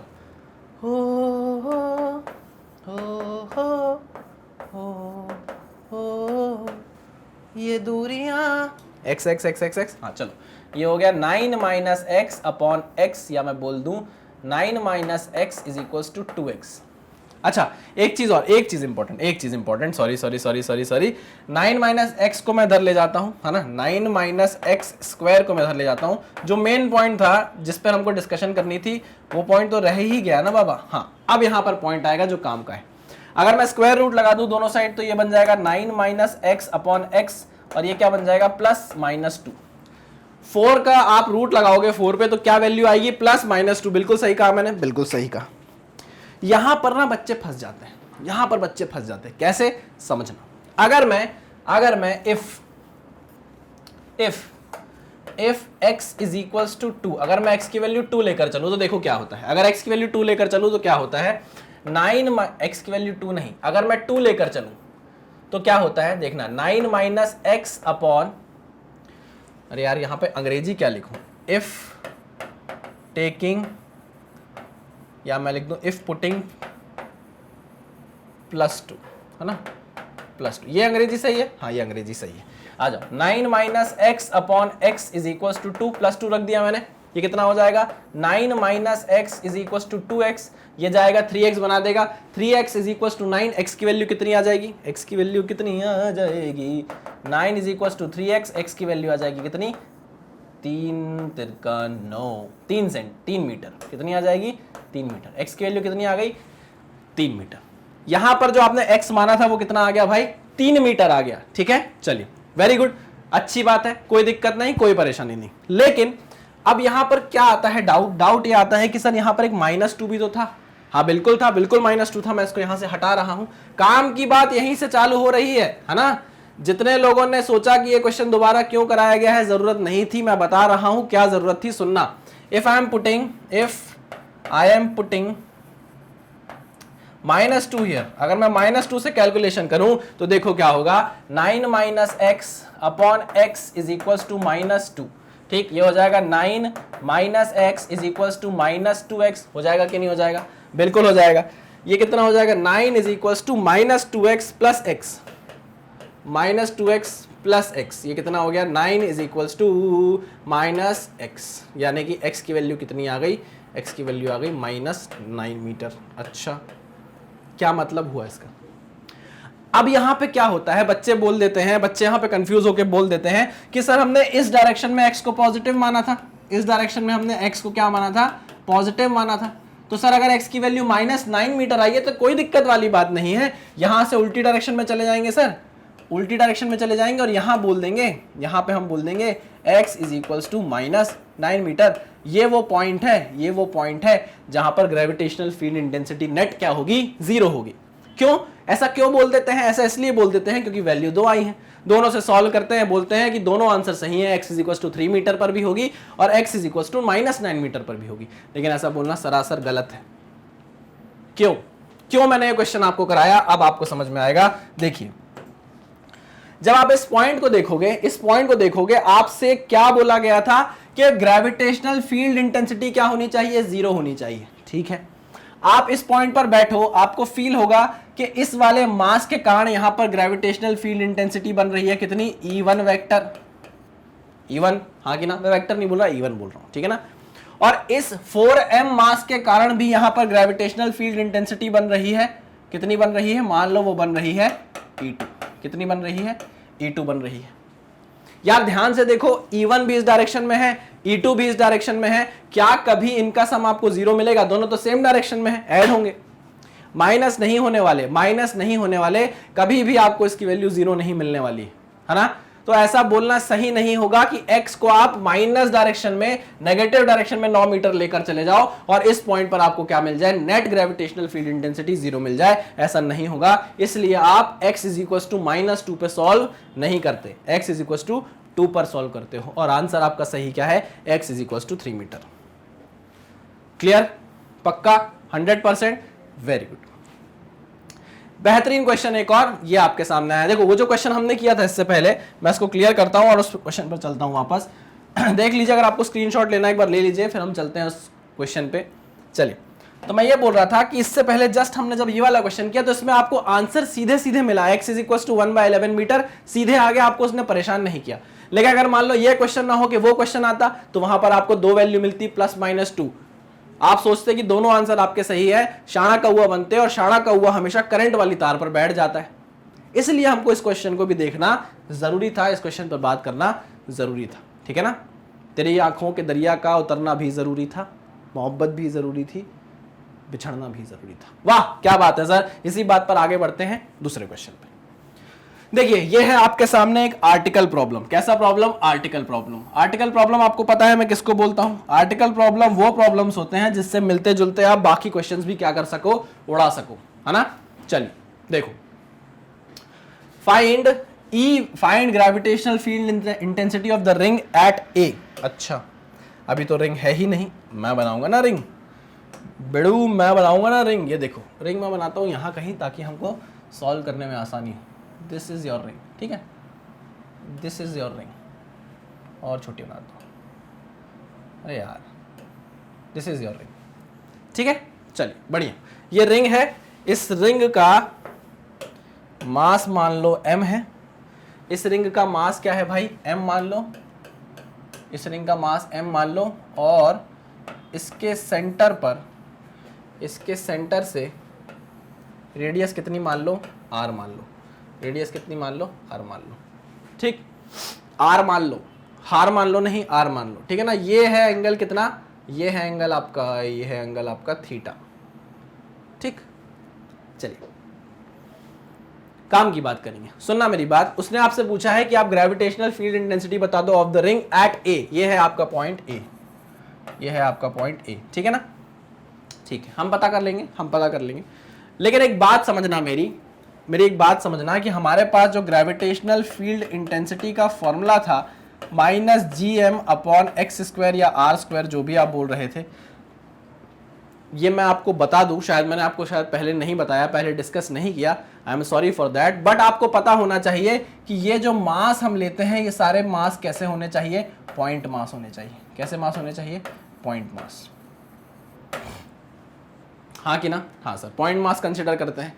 अब एक बात समझो कि जब आपने रिंग लिया, आपको क्वेश्चन में रिंग दिया गया, this is not a point mass, this is the ring is extended mass, या मैं बोलूं यूनिफॉर्मली डिस्ट्रीब्यूटेड मास। ये जो m मास है ये पूरे इस ये m मास पूरे इस लेंथ पर क्या है, यूनिफॉर्मली डिस्ट्रीब्यूटेड है। चलिए, तो रिंग जो है वो एक्सटेंडेड मास है, ठीक, एक्सटेंडेड मास है। तो अगर आप इस एक्सटेंडेड मास के लिए फील्ड इंटेंसिटी का फॉर्मूला ये लिख दो gm/r², तो ये क्या हो जाएगा, गलत हो जाएगा, क्योंकि यहां पर ये जो रिंग है ये पॉइंट मास नहीं है। मैं बार बार बोल रहा हूं कि this is an extended mass, not a point mass, not a point मास, ठीक। तो क्या जुगाड़ फंसाते थे हम क्या जुगाड़ फंसाते थे? अभी तक तो हम प्रो हो गए ना इस चीज में, हम इस चीज में प्रो हो गए हैं कि जब भी हमको कोई ऐसा एक्सटेंडेड मास या यूनिफॉर्मली डिस्ट्रीब्यूटेड मास मिलता है, हम क्या करते थे, हम ये करते थे कि हम वहां पर इस पूरी रिंग को छोटे छोटे किसमें, ऐसे छोटे छोटे मास में डिस्ट्रीब्यूट कर लेते थे, है ना, छोटे छोटे डीएम मास में क्या कर लेते थे, डिस्ट्रीब्यूट कर लेते थे। अब ये पूरी रिंग भले एक्सटेंडेड मास हो, लेकिन इसके जो छोटे छोटे हिस्से हैं, छोटे छोटे डीएम मास हैं, ये क्या है, ये तो पॉइंट मास है। हाँ सर, ये तो पॉइंट मास है, हम जानते हैं, ठीक। तो अगर आप ओहो रिंग ही मिट गई। तो अगर आप इन पॉइंट मास को कंसिडर करके फील्ड इंटेंसिटी निकालो, तो बस आपका काम बन जाएगा, है ना। मैं इसको हटा दे रहा हूं, समझाने के लिए किया था मैंने। तो चलिए ध्यान से सुनिएगा मैं क्या करने वाला हूं, ये देखिए, है ना। मैं ये बोल रहा हूं कि इस लाइन के अबाउट ये रिंग क्या है, सिमेट्रिक है। इस लाइन के अबाउट या इस एक्सिस के अबाउट ये रिंग क्या है, सिमेट्रिक है, ठीक है ना। क्यों सिमेट्रिक है, क्यों हमने सिमेट्रिक बनाई, आप जाके पुराने लेक्चर में देखिए, आपको पता होगा कि यहां पर हम एक मास लेते थे, जिसके कारण एक कंपोनेंट उस मास का फोर्स हमने निकाला था, याद करो। जैसे हम फोर्स निकालते थे, फोर्स का एक कंपोनेंट cos थीटा आता था, यही मास का एलिमेंट अपोजिट डायरेक्शन में आता था, उसका भी एक cos कंपोनेंट इधर आता था। cos कंपोनेंट को काट डालता था, याद करो। नहीं आया याद, कोई बात नहीं। तो मैं जो बता रहा हूं फिर उसको समझो। अगर मैं पुराने लेक्चर से आपको कनेक्ट करूंगा तो इसका मतलब यह है कि आपको पुराना लेक्चर देख कर आना है, और अगर आपने पुराना लेक्चर नहीं देखा तो कोई मतलब नहीं है फिर इस चीज को समझने का। क्या मतलब, फिर मैं अगर आपको शुरू से यही बात बता रहा हूं तो फिर तो मैं ही पागल निकला। आपको थोड़ा तो पुराने लेक्चर से कनेक्ट करना पड़ेगा। अगर आप कनेक्ट नहीं करोगे तो फिर आप दिक्कत में हो, और मैं भी दिक्कत में हूं। फिर मेरे भी एफर्ट्स क्या है, उतने अच्छे तरीके से आप तक नहीं पहुंच रहे हैं जितने तरीके से पहुंचना चाहिए था। एक कनेक्टिविटी होनी चाहिए हर लेक्चर में। आप हर लेक्चर को देखते हुए आओ। जैसे मैं बोलता हूं कि कई स्टूडेंट्स ऐसे महक है, जैसे राजकुमार है ना, इनके कमेंट्स मुझे दिखते रहते हैं, ये पूछते रहते हैं मुझसे कि सर ऐसा है, ये डाउट है, वो है, मैं उनके रिप्लाई करता रहता हूँ, है ना। तो मैं बस सबके नाम देखता रहता हूँ। आप ये मत सोचो कि मेरे को आपके नाम नहीं पता है, आप मेरे लेक्चर देख रहे हो कि नहीं। जो रेगुलरली कमेंट कर रहा है, जिसको डाउट है, मैं उनसे हमेशा बात करता रहता हूँ। चलिए आइए, तो मैं यहाँ पर था, मैं ये बोल रहा था कि क्योंकि ये मास एक्सटेंडेड मास है, हमको चाहिए एक पॉइंट मास, तो हमने क्या किया, एक छोटा सा डीएम मास ले लिया। अरे यार, ये रिंग बार बार मिट जा रही है मुझसे। चलिए, मैंने क्या किया, एक छोटा सा डीएम मास ले लिया, ठीक है ना। दिस इज दी डीएम मास। अच्छा, इस डीएम मास के कारण तो कोई ग्रेविटेशनल फील्ड होगी, ये तो पॉइंट मास है। हाँ सर, हो सकती है, बिल्कुल हो सकती है, ठीक है। मैंने ये माना कि इस रेफरेंस लाइन से कितना दूर है, ये फाई एंगल दूर है, फाई एंगल दूर है। अब यहां पर जो पॉइंट है, पहला पॉइंट मैं लिख रहा हूं, हियर थीटा इज कांस्टेंट। पहले हम थीटा वेरिएबल मान कर आते थे, याद करो। थीटा को हम लिमिट में रखते थे, लेकिन अब यहां थीटा कांस्टेंट है भाई, ठीक। यहां पर वेरिएबल क्या है, यहां पर वेरिएबल है फाई। फाई इज वेरिएबल, है ना, क्योंकि इस फाई डिस्टेंस पर आपने डीएम मास लिया है नहीं। अरे हाँ कि ना, अरे हाँ कि ना, हाँ सर बिल्कुल सही। समझ रहे हो कि नहीं समझ रहे हो? आपने इस फाई डिस्टेंस पे जाके थोड़ा सा डी फाई पर आगे बढ़ के क्या कर लिया है, आपने वेरिएबल मान लिया है फाई को, आपने डीएम मास सेलेक्ट कर लिया। अगर आपको दिख नहीं रहा होगा तो मैं इसका एक एनलार्ज डायग्राम बना देता हूं, आपको इससे समझ में आएगा। आइए देखो, मैं थोड़ा बड़ा बना रहा हूँ, थोड़ा चौड़ा बना रहा हूँ ताकि दिख जाए आपको, है ना। यहाँ से यहाँ तक जो है आपके पास वो डीएम मास है, ठीक है ना। क्या है ये? डीएम मास, ठीक।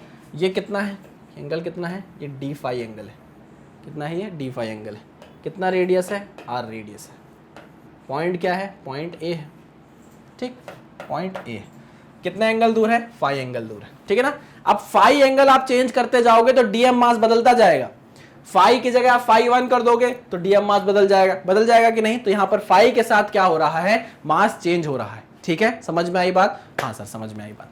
अब ध्यान से सुनो, तीसरा इंपॉर्टेंट पॉइंट यह है कि डीएम मास जो है, जो डीएम मास है वो क्या है? पॉइंट मास है। तो बस अगर आपके पास पॉइंट मास आ गया तो पॉइंट मास के कारण आप क्या कर सकते हो? पॉइंट मास के साथ आप क्या कर सकते हो? आप ग्रेविटेशनल फील्ड इंटेंसिटी निकाल सकते हो, ठीक है। तो चलिए, हम ये जानते थे अभी तक कि ग्रेविटेशनल फील्ड इंटेंसिटी ई का फॉर्मूला होता था capital g m by r square होता था। लेकिन अब यहां पर जो हम ग्रेविटेशनल फील्ड इंटेंसिटी निकाल रहे हैं वो डीएम के कारण निकाल रहे हैं। डीएम छोटू सा मास है तो ग्रेविटेशनल फील्ड इंटेंसिटी भी कैसी हो जाएगी? छोटू सी हो जाएगी। हो जाएगी कि नहीं हो जाएगी? बिल्कुल हो जाएगी, हो जाएगी। हाँ सर, तो ये कितना हो जाएगा? माइनस जी डीएम अपॉन कितनी डिस्टेंस है भाई? आर स्क्वायर, ठीक, आर स्क्वायर। अब यहां पर फिर डिस्कशन आएगा, सुनो। जब आपने डीएम मास यहां कंसीडर किया, तो मैंने आपको क्या बोला था कि इस एक्सिस के अबाउट ये रिंग सिमेट्रिक है, मतलब इसके जस्ट अपोजिट यहां पर भी एक डीएम मास होगा। होगा कि नहीं होगा? बिल्कुल होगा। आपने बोला इस डीएम मास के कारण डीई ग्रेविटेशनल फील्ड बन रही है। डीई ग्रेविटेशनल फील्ड बन रही है, ये देखो, ये डीई ग्रेविटेशनल फील्ड बन रही है। आपको दिख नहीं रहा होगा शायद ये कलर, मैं कलर चेंज कर देता हूं। कलर कौन सा ले लूं? ले लेता हूं मैं ब्लैक कलर, ठीक। अब देखो, ये डीई ग्रेविटेशनल फील्ड इंटेंसिटी बन रही है इस डीएम मास के कारण, ठीक। ध्यान से सुनना, इस डीई का एक कंपोनेंट होगा ऊपर की डायरेक्शन में, वो कितना होगा? D E cos phi. ध्यान से सुनो, ध्यान से, बहुत ध्यान से, डीई कॉस फाई, हाँ सर। और इसी का एक कंपोनेंट होगा इस डायरेक्शन में, वो कितना होगा? D E sine phi. होगा कि नहीं होगा? बिल्कुल। लेकिन ये जो डीई है ये किसके कारण आया है? इस डीएम मास के कारण। और मैंने आपको क्या बोला? इस एक्सिस के अबाउट ये रिंग सिमेट्रिक है, तो जो डीएम मास इधर है वो डीएम मास इधर भी तो होगा। बिल्कुल होगा, सिमेट्रिक है ना, बिल्कुल होगा। तो देखो, समझना बात को। कलर चेंज कर लेता हूं, नहीं तो फिर ब्लैक हो जाएगा। ग्रीन से करूं, ब्लू से करता हूं। देखो, अब इस डीएम मास के कारण यहां पर भी तो एक डीई आएगा। जैसे यहां डीई आया वैसे यहां भी तो डीई आएगा, बिल्कुल आएगा। अच्छा, मान लीजिए ये भी फाई एंगल पे ही हुआ, है ना, सिमेट्रिक है ना, तो ये भी फाई पर होगा। अरे भैया कांच मिरर इमेज ना, अगर ऐसी इमेज यहां बनी है तो ऐसी इमेज यहां भी बनेगी। अगर ये फाई पर है तो ये भी फाई पर होगा, इसी को तो सिमेट्रिक फिगर बोलते हैं, है ना। अब देखो, डीई यहां गया तो इसका एक कंपोनेंट ऊपर की तरफ जाएगा, कितना? D E cos phi. जैसे ब्लैक वाला गया था डीई कॉस फाई, सिमिलरली इसका एक हॉरिजॉन्टल कंपोनेंट भी आएगा, डीई साइन फाई। क्लियर? अब देखो, ये बहुत डायग्राम हॉच पॉच हो गया है, शायद आपको क्लियर नहीं दिख रहा होगा। तो एक सिंपल सा डायग्राम मैं आपको दिखाना चाहता हूं कि यहां पर था पहले डीई, डीएम मास के कारण, ये डीएम मास के कारण, ठीक है ना। इसको आपने बोला कि ये सिमेट्रिक एक्सिस के अबाउट इधर डीई है, तो यहां पर इसका एक कंपोनेंट आएगा, मान लो ये फाई है, तो आपने बोला कि यहां आएगा सर डीई कॉस फाई। मैंने कहा बढ़िया, सही बोल रहे हो। इसी का एक हॉरिजॉन्टल कंपोनेंट आएगा जिसको आप बोलोगे डीई साइन फाई। यही चीज मैंने वहां बनाई। अब मैंने ये बोला, मैंने ये बोला कि अगर यहां पर डीएम मास था जिसके कारण ये ग्रेविटेशनल फील्ड बनी, क्योंकि इस एक्सिस के अबाउट ये रिंग सिमेट्रिक थी, तो इसके सामने यहां पर भी क्या होगा? एक डीएम मास होगा, ठीक है ना, जो जस्ट क्या होगा? अपोजिट होगा, ठीक है। ये डीएम मास भी क्या करेगा? कलर। चलो, ये डीएम मास भी क्या करेगा, एक ग्रेविटेशनल फील्ड इंटेंसिटी बनाएगा जो कितनी होगी, डीई होगी। सिमेट्रिक है क्योंकि हर चीज क्या है, सिमेट्रिक है। ठीक, मान लीजिए ये फाई था तो ये भी क्या होगा, फाई होगा। इसका भी एक कंपोनेंट आएगा डीई साइन फाई इधर, और ऊपर की तरफ आएगा कितना, डीई कॉस फाई। मुझे बताओ, ये दोनों तो एड अप हो जाएंगे और ये दोनों क्या हो जाएंगे, ये दोनों हो जाएंगे कैंसिल आउट हो जाएंगे। ठीक, अब आप सोचो यहां पर कितने डीएम मास हैं, कितने सारे डीएम मास हैं, सोचो, खुद सोचो। यहां पर एक डीएम मास यहां भी तो हो सकता है, डीएम मास यहां भी हो सकता है, डीएम मास यहां भी हो सकता है, यहां भी हो सकता है, यहां भी हो सकता है। एक दूसरे के सिमेट्रिक डीएम मास यहां मिलते रहेंगे आपको, और सारे डीई साइन फाई एक दूसरे को क्या करते रहेंगे, कैंसिल करते रहेंगे। मतलब आप जो ये डीई निकाल रहे हो, इसके अंदर दो कंपोनेंट है, एक कॉस फाई वाला और एक साइन फाई वाला, है ना। साइन फाई वाले हमेशा एक दूसरे को कैंसिल आउट कर देंगे, सिर्फ और सिर्फ क्या बचेगा, कॉस फाई वाला कंपोनेंट बचेगा। आई मेरी बात समझ में? मतलब ये देखो, ऐसा कुछ आपको देखने को मिलेगा, ऐसा कुछ आपको देखने को मिलेगा। सिर्फ और सिर्फ जो ग्रेविटेशनल फील्ड बनेगी वो ऊपर की डायरेक्शन में बनने वाली है। किस डायरेक्शन में बनने वाली है, ऊपर की डायरेक्शन में। ये जो रिंग ग्रेविटेशनल फील्ड बनाएगी ये ऊपर के डायरेक्शन में बनाने वाली है। यहां तक की सारी बात एकदम क्रिस्टल क्लियर होनी चाहिए। क्यों क्रिस्टल क्लियर होना चाहिए? क्योंकि ऐसे क्वेश्चन हम पहले देख चुके हैं फोर्स के। अगर आप ये बोलो कि नहीं सर ये तो हमारे लिए नया है, तो आप फिर आज के लेक्चर में आए होगे ये चीज देखने, आपने मेरे पुराने लेक्चर नहीं देखे होंगे। एक बार प्लीज पुराने लेक्चर देखो, ये चीज आपको बहुत अच्छे से समझ में आएगी, क्रिस्टल क्लियर होगी एकदम।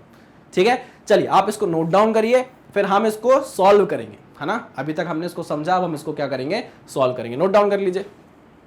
चलिए भाई, अब जो हमको सॉल्व करना है उसके लिए जो दिमाग चाहिए था वो दिमाग मैं आपको दे चुका हूं। अब मैं जो एक एक चीज बोलूं आपको खट खट खट खट समझ में आनी चाहिए। चलो आओ, अब मेरी बात समझना कि इस पर्टिकुलर रिंग के कारण इस पॉइंट पर जो भी ग्रेविटेशनल फील्ड इंटेंसिटी जनरेट होगी वो उसकी डायरेक्शन कहां होगी, अब ऊपर की तरफ। सारी की सारी क्या होगी, ऊपर की तरफ। मतलब जो डीई आप निकालोगे, जो डीई आप निकालोगे, सुनना सुनना सुनना सुनना सुनना सुनना, ये जो आप डीई निकालोगे, अरे यार लाल कलर नहीं चाहिए, मुझे चाहिए बैंगनी कलर। क्या कलर, बैंगनी कलर। अगर आप डीई की बात करो तो जो ये डीई आएगा ये कैसे आएगा, इसके दो कंपोनेंट हैं, एक तो कॉस थीटा वाला कंपोनेंट, ठीक है ना, और एक क्या है, साइन थीटा वाला कंपोनेंट। ठीक, अब लेकिन साइन थीटा वाला कंपोनेंट जो है वो तो एक दूसरे को कैंसिल आउट कर रहा था कि नहीं, तो मतलब साइन थीटा वाले कंपोनेंट की आपको जरूरत नहीं है। आपको सिर्फ और सिर्फ किसकी जरूरत है, आपको सिर्फ और सिर्फ किसकी जरूरत है, इस डीई के कॉस थीटा वाले कंपोनेंट की जरूरत है। कॉस थीटा नहीं, कॉस फाई, सॉरी, थीटा की आदत है इसलिए मुझसे गलती हो गई। D E cos phi. ठीक, अब इंटीग्रेट कहां से कहां करोगे, बात यहां फंस गई आके। इंटीग्रेट कहां से कहां करोगे? बात तो आपकी सही है सर कि इंटीग्रेट कहां से कहां करेंगे। तो चलिए बात समझते हैं। हमने ये बोला कि E जो हो निकलेगा वो सिर्फ और सिर्फ DE के कॉस फाई वाले कंपोनेंट से निकलेगा। तो हमने यहाँ पे DE की वैल्यू पुट करी पहले तो -GdM, DM कैपिटल M था ना, हाँ कैपिटल M था, तो उसको यहाँ पर नहीं, हमने तो मास तो हमने छोटा लिया था ना, मास तो छोटा DM लिया था ना, हाँ, -GdM upon R² cos phi. ठीक है भाई, ठीक है भाई, ठीक है भाई, ठीक है भाई, ठीक है भाई। मान लीजिए इस पॉइंट, इस एक्सिस के अबाउट सिमेट्री थी, ये आपकी रेफरेंस एक्सिस हो गई। क्या हो गई, रेफरेंस वाली एक्सिस हो गई। ठीक है सर, ये हमारी रेफरेंस एक्सिस हो गई, REF लिख रहा हूं मैं इसको, ठीक है ना। यहां से लेके यहां तक टोटल एंगल कितना है, थीटा। यहां से लेके ओ माय गॉड, कितनी बार मिटा है ये रिंग।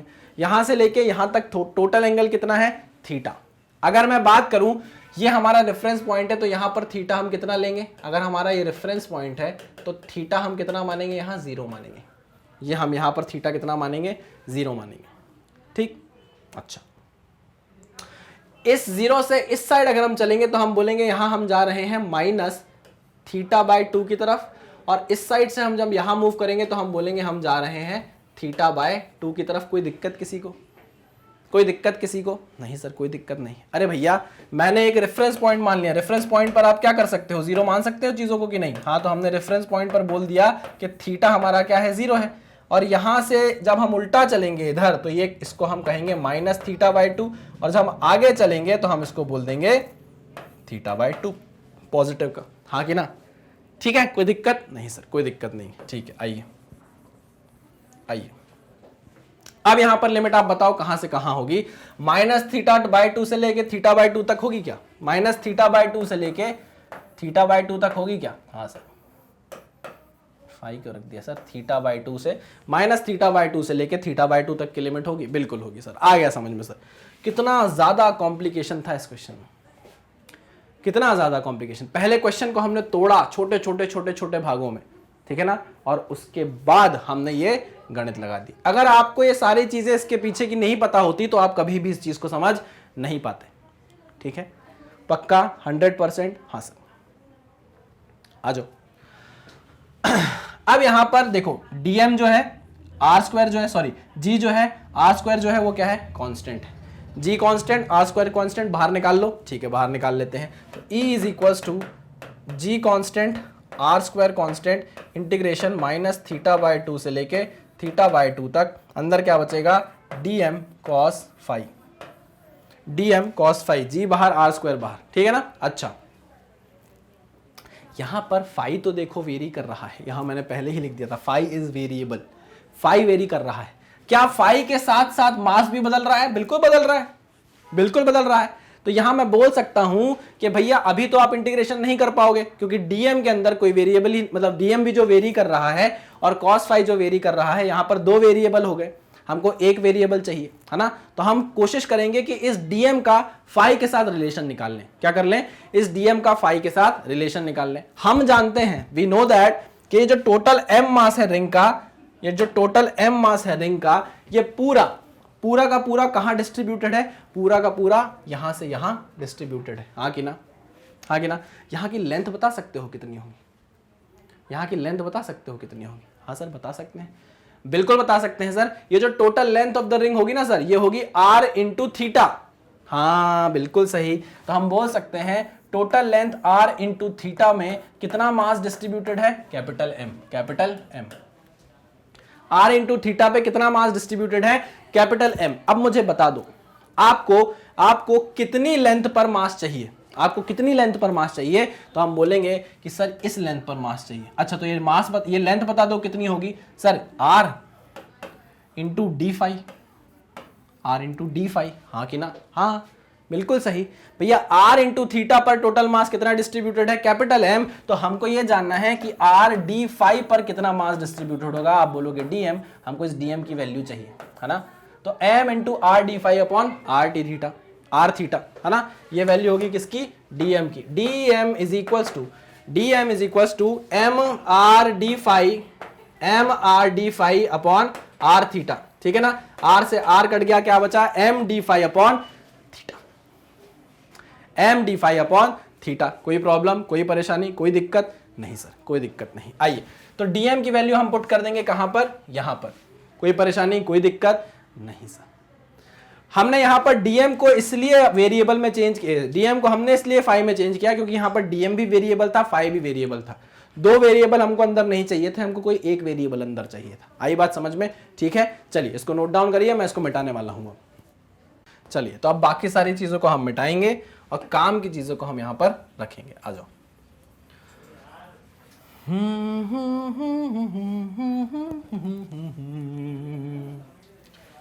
सर लगता है आपका सिंगर बनने का ख्वाब था जो अधूरा रह गया।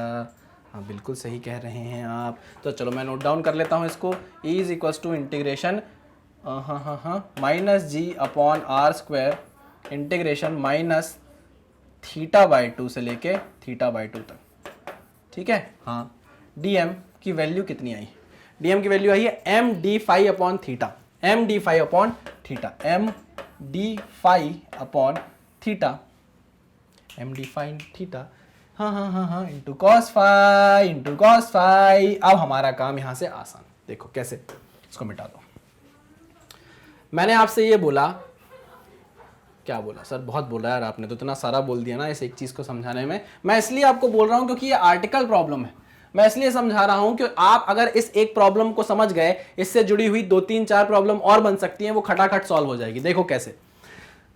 अब यहां पर कांस्टेंट क्या क्या है? मास कांस्टेंट है, थीटा कांस्टेंट है। मैंने आपको पहले ही बोला था मास कांस्टेंट है, थीटा कांस्टेंट है। बाहर निकाल लूं सर? बिल्कुल बाहर निकालिए सर, कोई बात है क्या?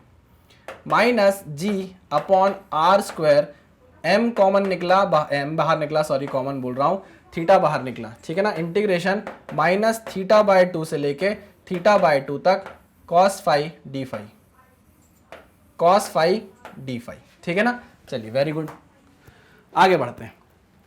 आओ इंटीग्रेशन करें।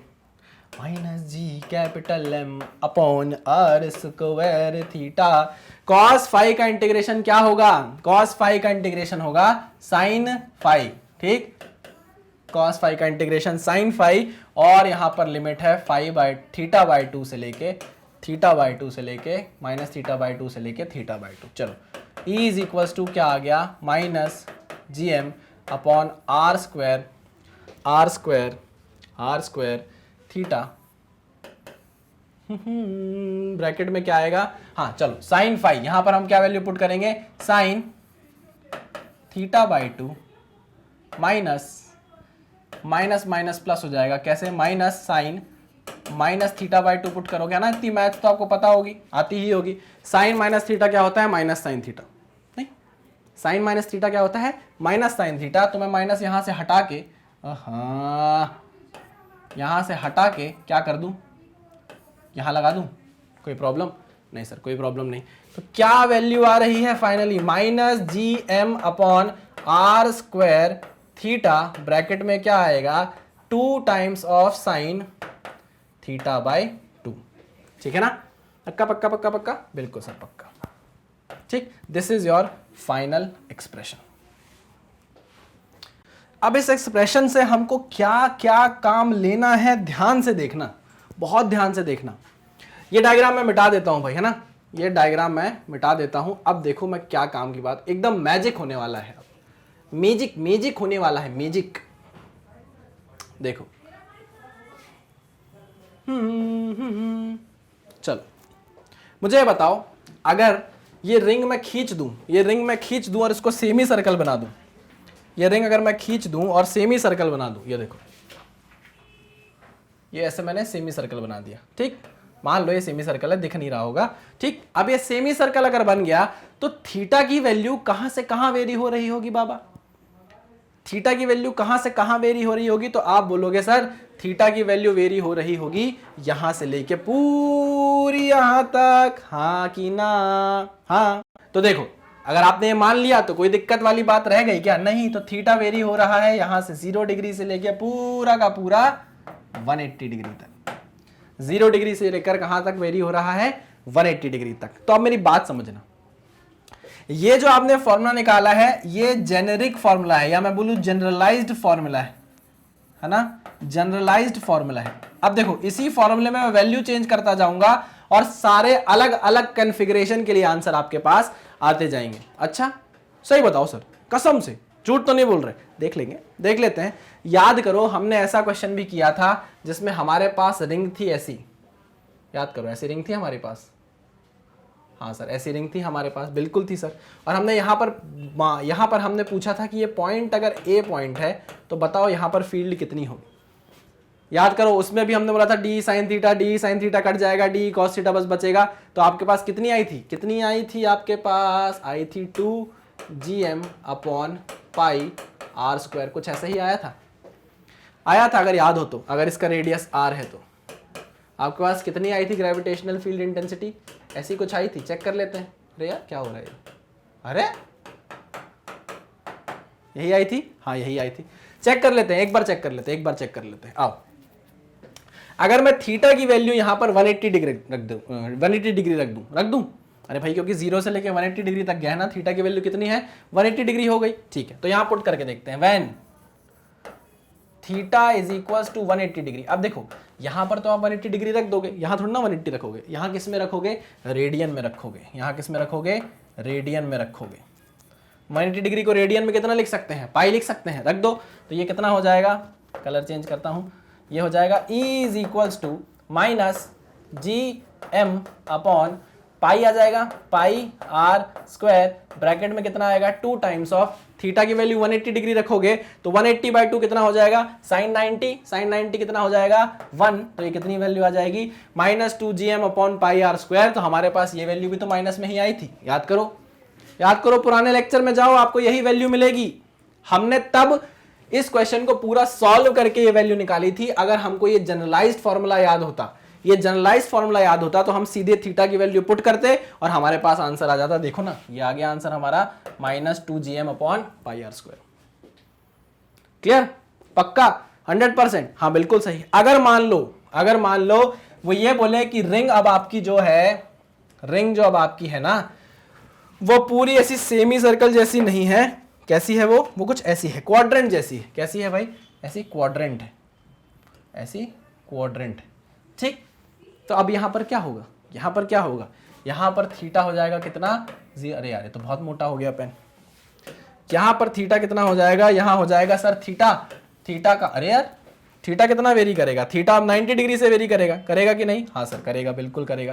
देखो तो आप यहां से बोल दो थीटा कितना है, थीटा 0 डिग्री, और यहां थीटा कितना 90 डिग्री। क्लियर, पक्का 100% है ना? तो अब यहां थीटा की वैल्यू कितनी पुट करोगे, थीटा की वैल्यू 90 डिग्री। तो मैं यहां लिख रहा हूं when theta is equals to 90 degree. अब यहां जैसे ही 90 पुट करोगे, 90 डिवाइडेड बाय 2 कितना हो जाएगा 45, ठीक। साइन 45 कितना होता है 1/√2 होता है, ठीक। यहां पुट करोगे आप थीटा रेडियन में, यानी कि अब ये देखो 180 डिग्री कितने रेडियन के बराबर होता है, पाई रेडियन के बराबर।